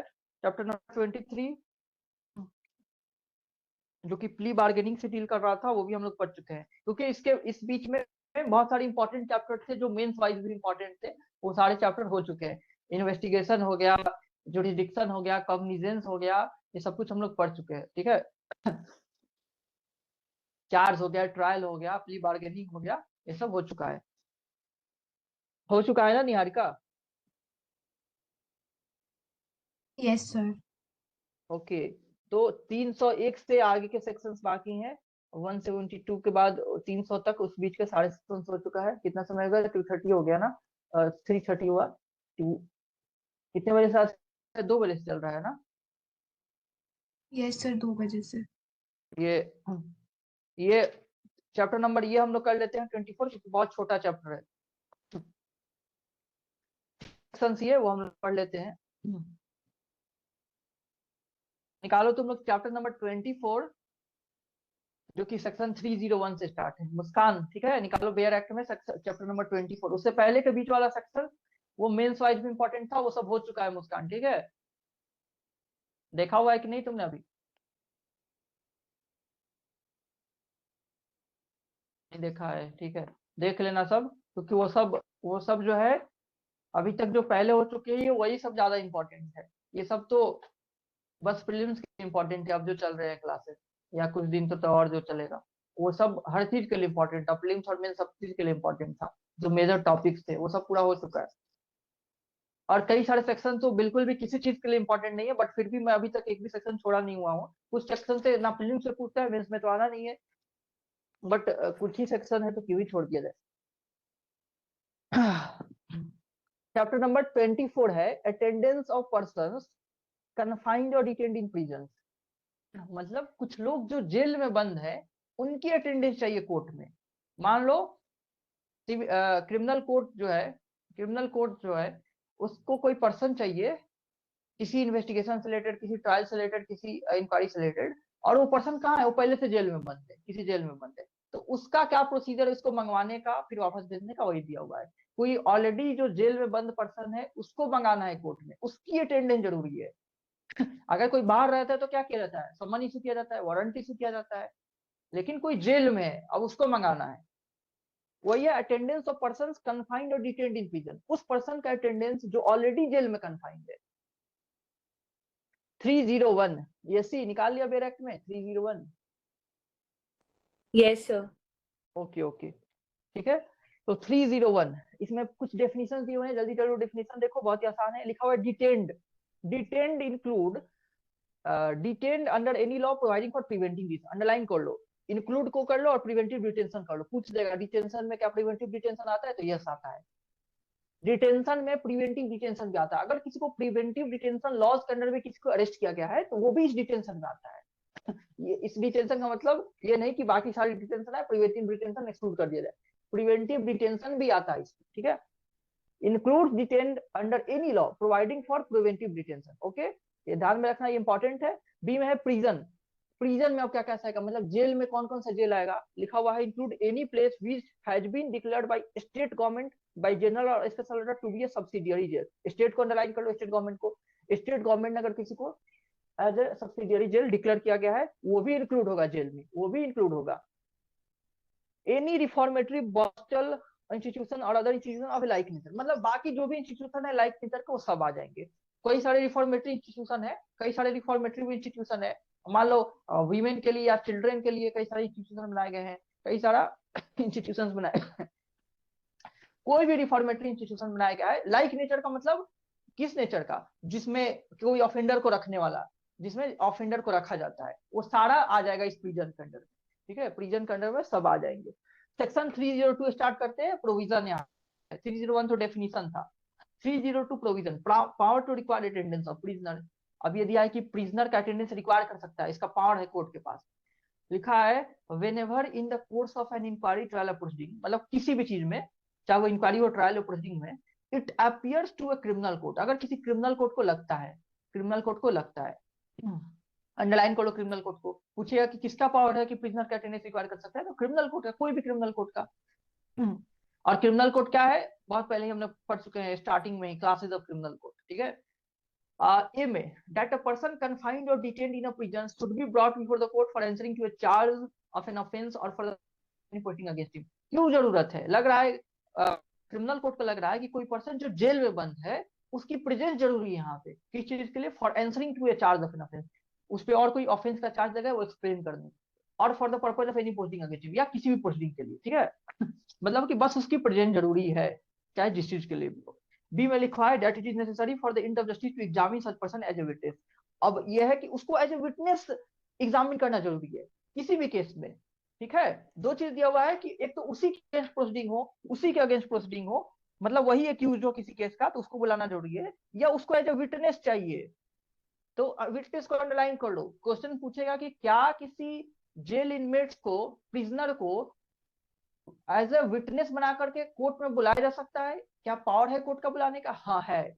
A court can require attendance of a prisoner to examine him as a witness, उसको एज अ विटनेस एग्जामिन करने के लिए उसको बुला सकता है, उसको बुला सकता है, इसलिए लिखा हुआ है। दो था, पहला था कि उसी के अगेंस्ट चार्ज है उसको एक्सप्लेन करना है, दूसरा है कि उसको एज ए विटनेस एग्जामिन करना जरूरी है, यानी कि किसी केस में उसको किसी केस का वो विटनेस के रूप में वो एग्जामिन किया जा सकता है, अगर कोर्ट को लग रहा है जरूरी है तो बुला सकता है। ठीक है, कोर्ट में देन कोर्ट क्या करेगा, court may make an order requiring the officer in charge of the prison, underline करो, officer in charge of the prison, किसको किसको देगा, किसको रिक्वेस्ट करेगा, किसको ऑर्डर देगा, जो प्रिजन का ऑफिसर इन चार्ज होता है उसको, प्रिजन का ऑफिसर इंचार्ज, ये इंपॉर्टेंट है, ये पूछा हुआ क्वेश्चन है कि किसको देना है, अगर कोई जेल में बंद है, प्रिजन में बंद है, तो उसको बुलाने के लिए किसको देना है order, officer in charge of prison को, तो produce such person before the court answering to such, ताकि उसको प्रोड्यूस किया जाए। तो क्या समझे हम 302 के सबसेक्शन 1 से, ये समझे कि कोई क्रिमिनल कोर्ट को अगर जरूरत है किसी प्रिजनर का, किसी क्रिमिनल कोर्ट को जरूरत है किसी प्रिजनर का, तो उस प्रिजन का जो ऑफिसर इंचार्ज है उसको ऑर्डर देगा कि तुम उसको प्रोड्यूस करो। क्यों जरूरत पड़ेगा, जरूरत दो चीजों के लिए पड़ सकता है, या तो वो एक्यूज है किसी केस में तो वो किसी चीज का आंसर करने के लिए, वही प्रिजनर एक्यूज है किसी और केस में भी, या तो वो उसको एज ए विटनेस चाहिए वो एज ए विटनेस चाहिए कोर्ट को एज ए विटनेस वो पर्सन चाहिए, वो प्रिजनर चाहिए। ठीक है, सबसेक्शन 2,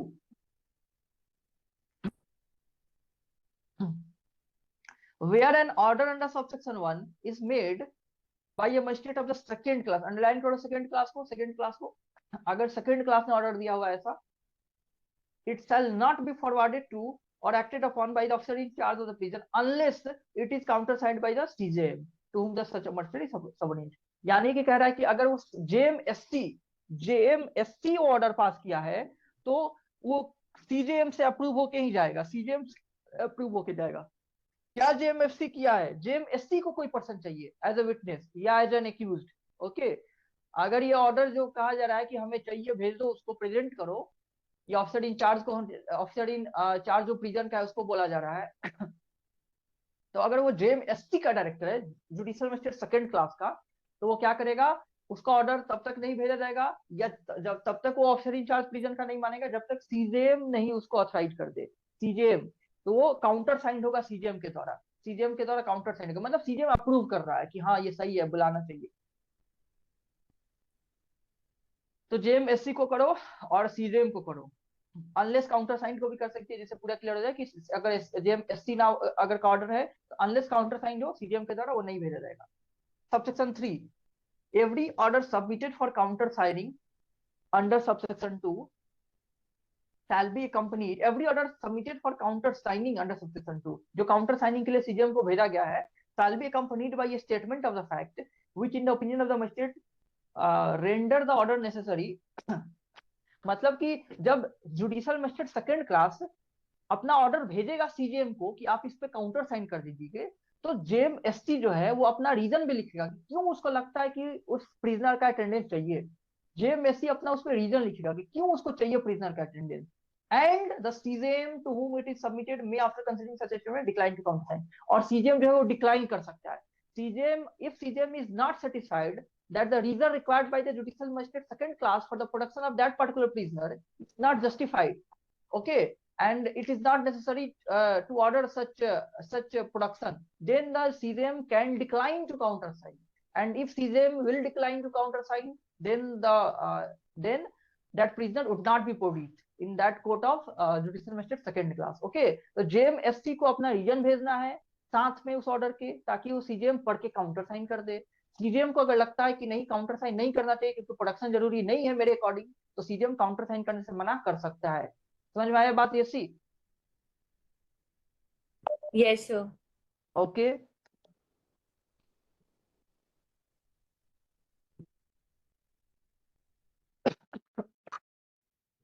सेक्शन 303 देखते हैं। 302 ये था, समझ गए आप सभी कि चाहिए तो क्या प्रोसीजर है, वही बोला है। किसी क्रिमिनल कोर्ट को चाहिए तो क्या करेगा, उसका जो ऑफिसर इंचार्ज होगा उस प्रिजन का, जो उस प्रिजन का ऑफिसर इंचार्ज होगा उसको डायरेक्ट करेगा कि तुम प्रोड्यूस करो, किस कारण के लिए, अगर वो एक्यूज है या एज ए विटनेस चाहिए तो एज ए विटनेस, विटनेस ध्यान रखना है क्योंकि इसके लिए तो यूजुअली होता ही है, विटनेस के रूप में भी उसको प्रोडक्शन के लिए बुलाया जा सकता है। और और उसको फिर प्रेजेंट करना होगा। बट अगर वो जेएमएससी डायरेक्ट कर रहा है तो सीजीएम से काउंटर नहीं होगा, सीजीएम मना भी कर सकता है अगर सीजीएम को लग रहा है कि नहीं प्रोडक्शन जरूरी नहीं है। सबसे sorry, section 303, power of state government और central government to exclude certain persons from operation of 302। देखो 302 जो अभी हम पढ़े हैं, 302 जो अभी हमने पढ़ा, उसके उसका जो ऑपरेशन है उससे कुछ लोगों को एक्सक्लूड किया जा सकता है, यानी वो डिक्लेयर कर सकता है कि ये तो नहीं प्रोड्यूस होगा, ठीक है, कुछ लोगों को एक्सक्लूड कर सकता है। पावर ऑफ स्टेट गवर्नमेंट या सेंट्रल गवर्नमेंट, मतलब गवर्नमेंट जो है चाहे वो सेंट्रल हो स्टेट हो, वो कुछ खास लोगों को एक्सक्लूड कर सकता है, कुछ खास प्रिजनर को एक्सक्लूड कर सकता है कि ये तो कुख्यात है, इसको नहीं ले जाना है। तो फ्रॉम द ऑपरेशन ऑफ 302 लिखा है, द स्टेट गवर्नमेंट और central government as the case may be may at any time having regard to the matters specified in subsection 2 by general और स्पेशल ऑर्डर, डायरेक्ट क्या direct करेगा, any person और class of person, चाहे वो कोई person या class of person हो, shall not be removed from the prison, उन प्रिजन से नहीं हटाया जाएगा, shall not be removed from prison in which he or they may be confined or detained and thereupon so long as the order remain in force, no order made under section 302 and whether before or after the order of the state government or the central government shall have effect in respect of such person or class of person। मतलब कि state government या central government declare कर सकता है कि इस person को, ये पर्सन जो कि ए है, बहुत कुख्यात है, इसको नहीं हटाना है, या ये सारे मर्डरर्स हैं। मान लो कोई ये डिक्लेयर किया हुआ है कि जो पर्सन एक से ज्यादा मर्डर किए हुए हैं उसको नहीं ले जाना है, जो पर्सन एक से ज्यादा मर्डर किए हुए है इसको नहीं ले रहा, या डिक्लेयर किया हुआ है कि जिस एक्यूज को डेथ पेनाल्टी का सजा हुआ है, जो अभी एग्जीक्यूट नहीं हुआ है, जिस भी ऑफेंडर को डेथ पेनाल्टी का सजा हुआ है उसको नहीं ले जाना है। तो ये क्लास ऑफ पर्सन हो गया ना, ये एक पर्सन नहीं, क्लास की जो एक्यूज, जो ऑफेंडर डेथ पेनाल्टी को सजा हुआ है, या जो ऑफेंडर जो एक से ज्यादा मर्डर किए हुए हैं, या एक पर्सन भी हो सकता है कि कोई एक पर्सन, इस पर्सन को नहीं ले जाना है, जो पर्टिकुलरली नाम लिख करके उसका स्टेट गवर्नमेंट ने डिक्लेयर किया हुआ है कि ये पर्सन ए जो है इसको नहीं पेश करना है, इसको इस जेल से निकालना ही नहीं है, ठीक है। तो स्टेट गवर्नमेंट या सेंट्रल गवर्नमेंट ये डिक्लेयर कर सकता है कि ये पर्सन या ये क्लास ऑफ पर्सन, ये ग्रुप ऑफ पर्सन को कभी जेल से नहीं निकाला जाएगा फॉर एनी पर्पज, चाहे वो वो पर्पज यही क्यों ना हो कि किसी कोर्ट में प्रोडक्शन जरूरी है, इन दैट केस उसको नहीं निकाला जाएगा, चाहे वो कोर्ट डिमांड भी करे उसको नहीं निकाला जाएगा। ठीक है मुस्कान, क्योंकि स्टेट गवर्नमेंट ने, सेंट्रल गवर्नमेंट डिसाइड किया हुआ है कि उसको हटाना सही नहीं है। सबसेक्शन 2 कह रहा है before make order under subsection 1 the state government and the central government the case instituted by its central agency as the case may be shall have regard to the following matters namely, मतलब ये decide करने से पहले, ये decide करने से पहले कि इसको निकालना है या नहीं निकालना है, ये क्या क्या चीजें कंसीडर करेगी गवर्नमेंट, ये लिखा हुआ है। गवर्नमेंट सबसेक्शन 1 का डिसीजन लेने से पहले क्या क्या चीज को कंसीडर करेगा, मतलब कि इन लोगों को जेल से बाहर नहीं जाना है इन एनी केस, ये डिसाइड करने से पहले क्या करेगा कंसीडर। ये में लिखा है nature of the offence for which और the ground on which the person class of person, मतलब किस तरह का वो ऑफेंस किए हुए हैं, जैसा कि बहुत ब्रूटल ऑफेंस किए हुए हैं, वो लोग मार के लोगों को खा जाते थे इसलिए वो बंद है जेल में, इनको नहीं ले जाना है, वो बहुत ही ज्यादा ही वो ब्रूटल है, कुछ भी हो सकता है, किस तरह का ऑफेंस किए हुए हैं, किस ग्राउंड पे उनको रखा गया है, the ground on which the person और the class of person has been ordered to be confined और डिटेन इन प्रिजन, किस ग्राउंड पे उनको प्रिजन में रखा गया है, likelihood of the disturbance of public, उनके निकलने से पब्लिक पीस कितना इफेक्ट होगा, उतने उनके निकलने से कोई बहुत कुख्यात है, हो सकता है उसको प्रेस किया जाए, उसके चक्कर उसके वजह से पब्लिक पीस डिस्टर्ब हो जाए। फिर सी में public interest, general public interest देखेगा कि पब्लिक इंटरेस्ट क्या है, उसको ले जाने में या नहीं ले जाने में, ठीक है। पब्लिक इंटरेस्ट अगर लग रहा है कि उसको जेल में रहने में पब्लिक इंटरेस्ट है, उसने मान लो कि इतना रेप का 20 रेप का ऑफेंस चार्ज है उस पर, उसके नाम सुन के ही ये आ जाता है, सोसाइटी में इनस्टेबिलिटी आ जाता है कि इस तरह का कुख्यात को देख करके बातें होने लगती है, बहुत ज्यादा इनस्टेबिलिटी आ जाती है सोसाइटी में, तो उसको सेक्लूडेड रखा जाता है एकदम कि नहीं वो आएगा ही नहीं कभी, ताकि उसकी चर्चा भी नहीं हो, ठीक है, उसको डिसअपियर करके रखा जाता है।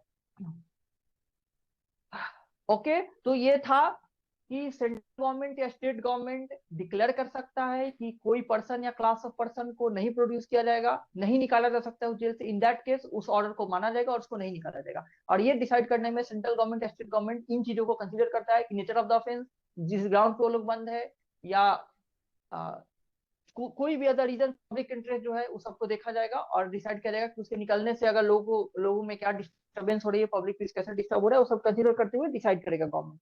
304 officer in charge of prison to abstain from carrying out order in certain contingency, in certain contingency. देखो officer in charge of prison मतलब जो प्रिजन का ऑफिसर इन चार्ज है, to abstain from carry out order, मतलब order को मानने से वो बचेगा, ऑर्डर को नहीं मानेगा इन सर्टेन कंटिजेंसी, मतलब कुछ खास वजह से।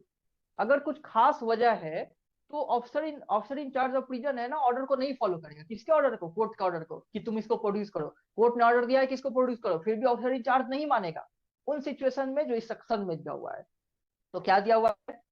ए में लिखा हुआ है कि is where the person in respect of whom, A में नहीं, अभी ऊपर वाले बात में देखा, where the person in respect of whom an order is made under section 302 में उसका ऑर्डर आया हुआ है कि उसको प्रोड्यूस करना है, उसको प्रोड्यूस करना है, मतलब किसी प्रिजनर के रिस्पेक्ट में। ए में क्या है? Is by reason of sickness और infirmity unfit to be removed from prison. वो इतना बीमार है, मान लो वो प्रिजनर इतना बीमार है या इन्फॉर्म हो चुका है कि उसको रिमूव नहीं किया जाता है। अब उसको कहा गया है कोर्ट की उसको प्रोड्यूस करो यहाँ पे ला करके। अब बीमार है कि अभी ले जाना उसको बहुत खतरा का काम है, कि वो हो सकता है उसकी तबीयत और खराब हो जाए उस प्रिजनर का, अनफिट है वो, हाईली अनफिट है वो, तब वो नहीं मानेगा। कोर्ट का ऑर्डर आया है फिर भी नहीं मानेगा। ये बता रहा है कि किस किस सिचुएशन में कोर्ट का ऑर्डर नहीं मानेगा। ठीक है, कोर्ट ने ऑर्डर दिया प्रोड्यूस करने का, बट फिर भी वो नहीं मान रहा है। हेडिंग ही था, officer in charge of prison क्या कर रहा है? To abstain from carry out order. Court का जो ऑर्डर है वो कैरी आउट करने से एब्सटेन कर रहा है, मतलब बच रहा है। किस किस किस सिचुएशन में? इन सर्टेन कंटिजेंसी, कुछ खास कंटिजेंसीज में। ठीक है, तो वही पहला हो गया। पहला क्या हो गया? अगर वो सिकनेस इन्फॉर्मिटी की वजह से वो अनफिट है, रिमूव होने लायक। बी में लिखा हुआ है is under committal for trial, वो कमिट किया गया वो ट्रायल के लिए, या ट्रायल पेंडिंग है, is under remand pending trial, remand पे है पेंडिंग ट्रायल, या पेंडिंग है प्रिलिमिनरी इन्वेस्टिगेशन, मतलब कोई प्रिलिमिनरी इन्वेस्टिगेशन पेंडिंग है, ट्रायल पेंडिंग है, उस दौरान वो रिमांड पर है, तो भी उसको नहीं रिमूव करेगा। क्योंकि ताकि वो ट्रायल या वो जो इन्वेस्टिगेशन है वो डिस्टर्ब ना हो जाए उसको रिमूवल की वजह से। मान लो उसके उसके साथ इन्वेस्टिगेशन चल रहा है, कुछ ट्रायल चल रहा है, कुछ इंपॉर्टेंट चीजें हो रही है, और उसको ले जाने ले आने में से वो हैम्पर हो जा रहा है, वो इन्वेस्टिगेशन इंक्वायरी या ट्रायल डिस्टर्ब होने वाला है, तो भी उसको नहीं रिमूव करेगा। सी में लिखा हुआ है is in custody for a period which would expire before the expiration of the time required for complying with the order and for taking him back to the prison in which he is confined or detained। मान लो कि जो court का order है, court का order है जब तक वो कंप्लाई करके वापस ले जाया जाए। मान लो 1 मार्च को कोर्ट का ऑर्डर आया है कि तुम 20 मार्च को प्रोड्यूस करो उसको, 20 मार्च को प्रोड्यूस करो। ठीक है, 1 मार्च को कोर्ट का ऑर्डर आया है कि तुम 20 मार्च को प्रोड्यूस करो। किसको? उस प्रिजनर को कोर्ट में, प्रिजनर को कोर्ट में। अब जो ऑफिसर इंचार्ज है उसको लग रहा है कि 20 मार्च को, और मान लो 21 मार्च को जो है, 21 मार्च को उसका डिटेंशन खत्म होने वाला है, मतलब 21 मार्च को उसका सजा ही खत्म होने वाला है उस प्रिजनर को। अब 20 मार्च को वो ले जाएगा, 20 मार्च को ले जाने के लिए मान लो दूर है, 19 मार्च को निकल रहा है, और उसको वापस आते आते 22 मार्च लग जाने वाला है। अगर ऑफिसर इंचार्ज को लग रहा है कि मैं इस प्रिजनर को ले जाऊंगा कोर्ट में, वहां प्रोड्यूस करूंगा, फिर वापस लाऊंगा, और वापस आने के समय तक वो देर हो जाएगी, उससे पहले ही उसका डिटेंशन खत्म होने वाला है। 21 मार्च को ही तो उसका डिटेंशन खत्म होने वाला है, 21 मार्च को तो रिहा किया जाने वाला है। ठीक है, वो रिलीज होने वाला है, और 21 के बाद हम वापस आ पाएंगे। मतलब जो टाइम पीरियड लगने वाला है इसको प्रोड्यूस करने में और वहां से वापस आने में, उससे पहले उसका डिटेंशन पीरियड ओवर हो जाने वाला है। जो नहीं प्रोड्यूस करेगा उसको, देन उसको नहीं प्रोड्यूस करेगा, उसको नहीं ले जाएगा। ठीक है, तो अगर मान लो 21 मार्च को उसका डिटेंशन खत्म होने वाला है और 20 को प्रोड्यूस करना है, और 20 को प्रोड्यूस करके जब तक वापस आए तब तक 22 मार्च हो जाए या 23 मार्च हो जाने वाला है, इन दैट केस क्या करेगा? वो नहीं प्रोड्यूस करेगा, क्योंकि 21 को उसको एक्चुअली रिलीज कर देना है, तो फिर कहां से प्रोड्यूस करेगा? या मान लो कि 10 को ही उसको रिलीज करना है और 20 को प्रोड्यूस करना है, तो कहां से वो प्रोड्यूस कर पाएगा? क्योंकि जब प्रोडक्शन का डेट है उससे पहले उसको रिलीज कर दिया जाना है। तो ऐसी सिचुएशन आ जाए तो भी प्रोड्यूस नहीं करेगा। समझ में आ रहा है ये वाला बात? यसी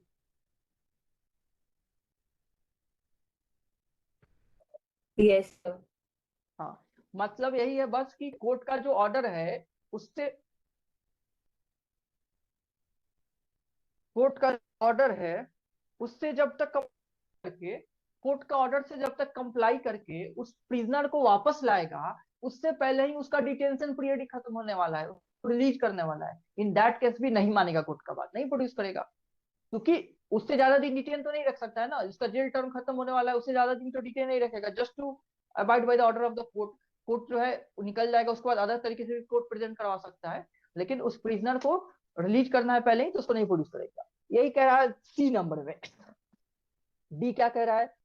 डी कह रहा है कि is a person to whom an order made by the central government state government under section 303 apply, मतलब पिछला वाला कि वो प्रिजनर है जिसके जिसके फेवर में, जिसके रेस्पेक्ट में सेंट्रल गवर्नमेंट ने ऑर्डर पास किया हुआ है 303 में, सेंट्रल स्टेट गवर्नमेंट ने। कौन सा ऑर्डर? वही कि तो नहीं निकालना है जेल से, तब नहीं निकालेगा। अगर सेंट्रल स्टेट गवर्नमेंट ने पहले ही डिक्लेयर किया हुआ है कि इस प्रिजनर को या इस क्लास ऑफ प्रिजनर को इस जेल से नहीं निकालना है, तब नहीं निकालेगा। तो चार सिचुएशन हो गया है।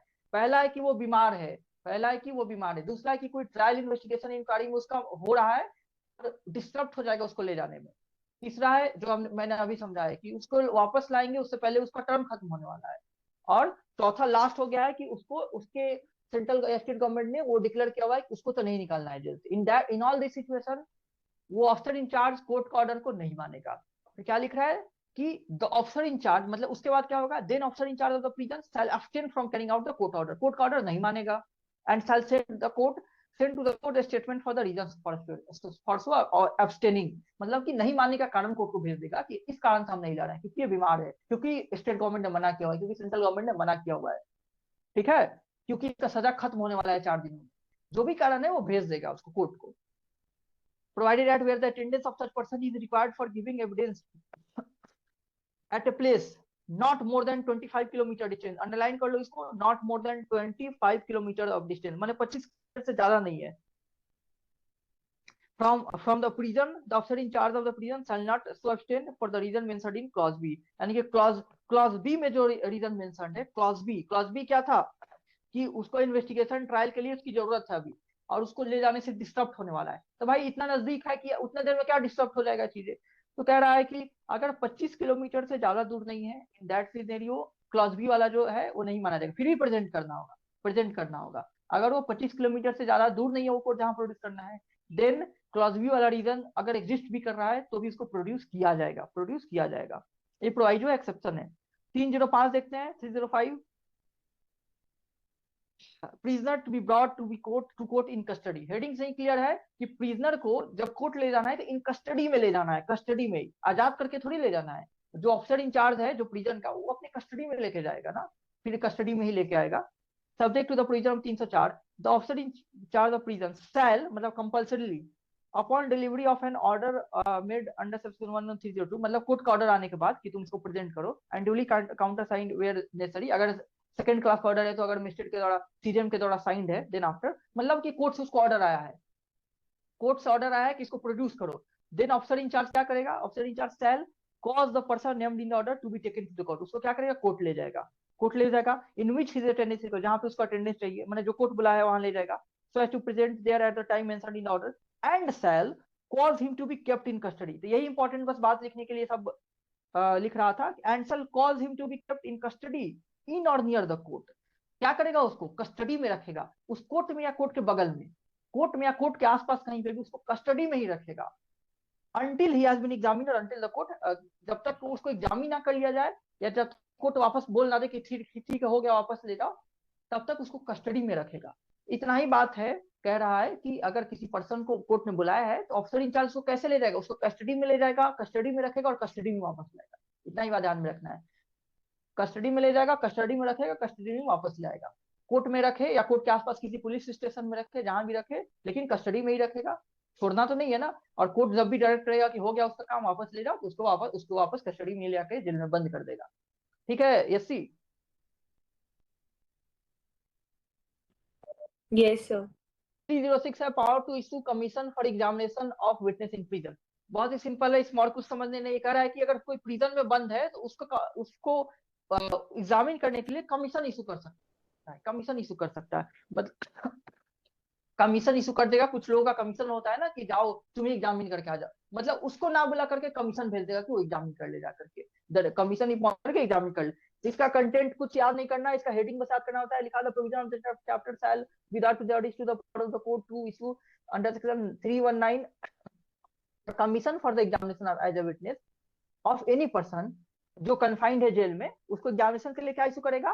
कमीशन इशू कर देगा। उसको एज अ विटनेस एग्जामिन करना है तो उसको कमीशन इशू कर देगा। or detained in prison and the prison part B of chapter 25 shall apply in relation to the examination of commission। मतलब एग्जामिनेशन और कमीशन का जो चैप्टर है, एक चैप्टर मिलेगा जिसमें एग्जामिनेशन और कमीशन पढ़ना है। on any such person in prison as they apply in relation to the examination or commission on any other person। जैसे अदर पर्सन का एग्जामिन करने के लिए कमीशन इशू किया जाता है, कोर्ट जो है किसी के एग्जामिन के लिए कमीशन भी इशू कर देता है। ठीक है, जरूरी नहीं है कि सबको बुलाया जाए। कई बार लगता है कि बुलाने में बहुत खर्च होने वाला है या बहुत ही अनरीजनेबल होने वाला है, कहीं बाहर पर्सन रहता है तो उसको एग्जामिन के लिए कमीशन इशू कर सकता है। तो कह रहा है कि जैसे अदर पर्सन के एग्जामिनेशन के लिए कमीशन इशू होता है, वैसे ही एक प्रिजनर के इन्वेस्टिगेशन के लिए, एग्जामिनेशन के लिए भी कमीशन इशू किया जा सकता है। वो कमीशन जाएगा, उसको एग्जामिन करेगा और वापस लेकर आ जाता है, जो भी उसका रिटन डाउन करता है, जो भी चीजें ड्यूरिंग एग्जामिनेशन उसको लेकर के वापस आ जाता है। इसका बस हेडिंग याद कर लेना है। ठीक है, समझ में आया मुस्कान?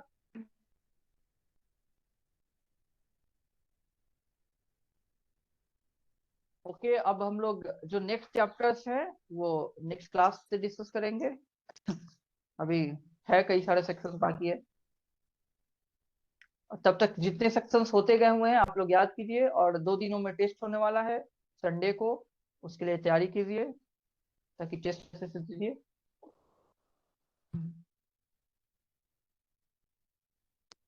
कोई डाउट है शाश्वत? No sir. ओके, तो फिर जो भी बैक के सेक्शन पढ़ाई होते जा रहे हैं उसको पढ़ते जाओ, और पढ़ते जाओ सब लोग, और कोई भी डाउट हो तो पूछो।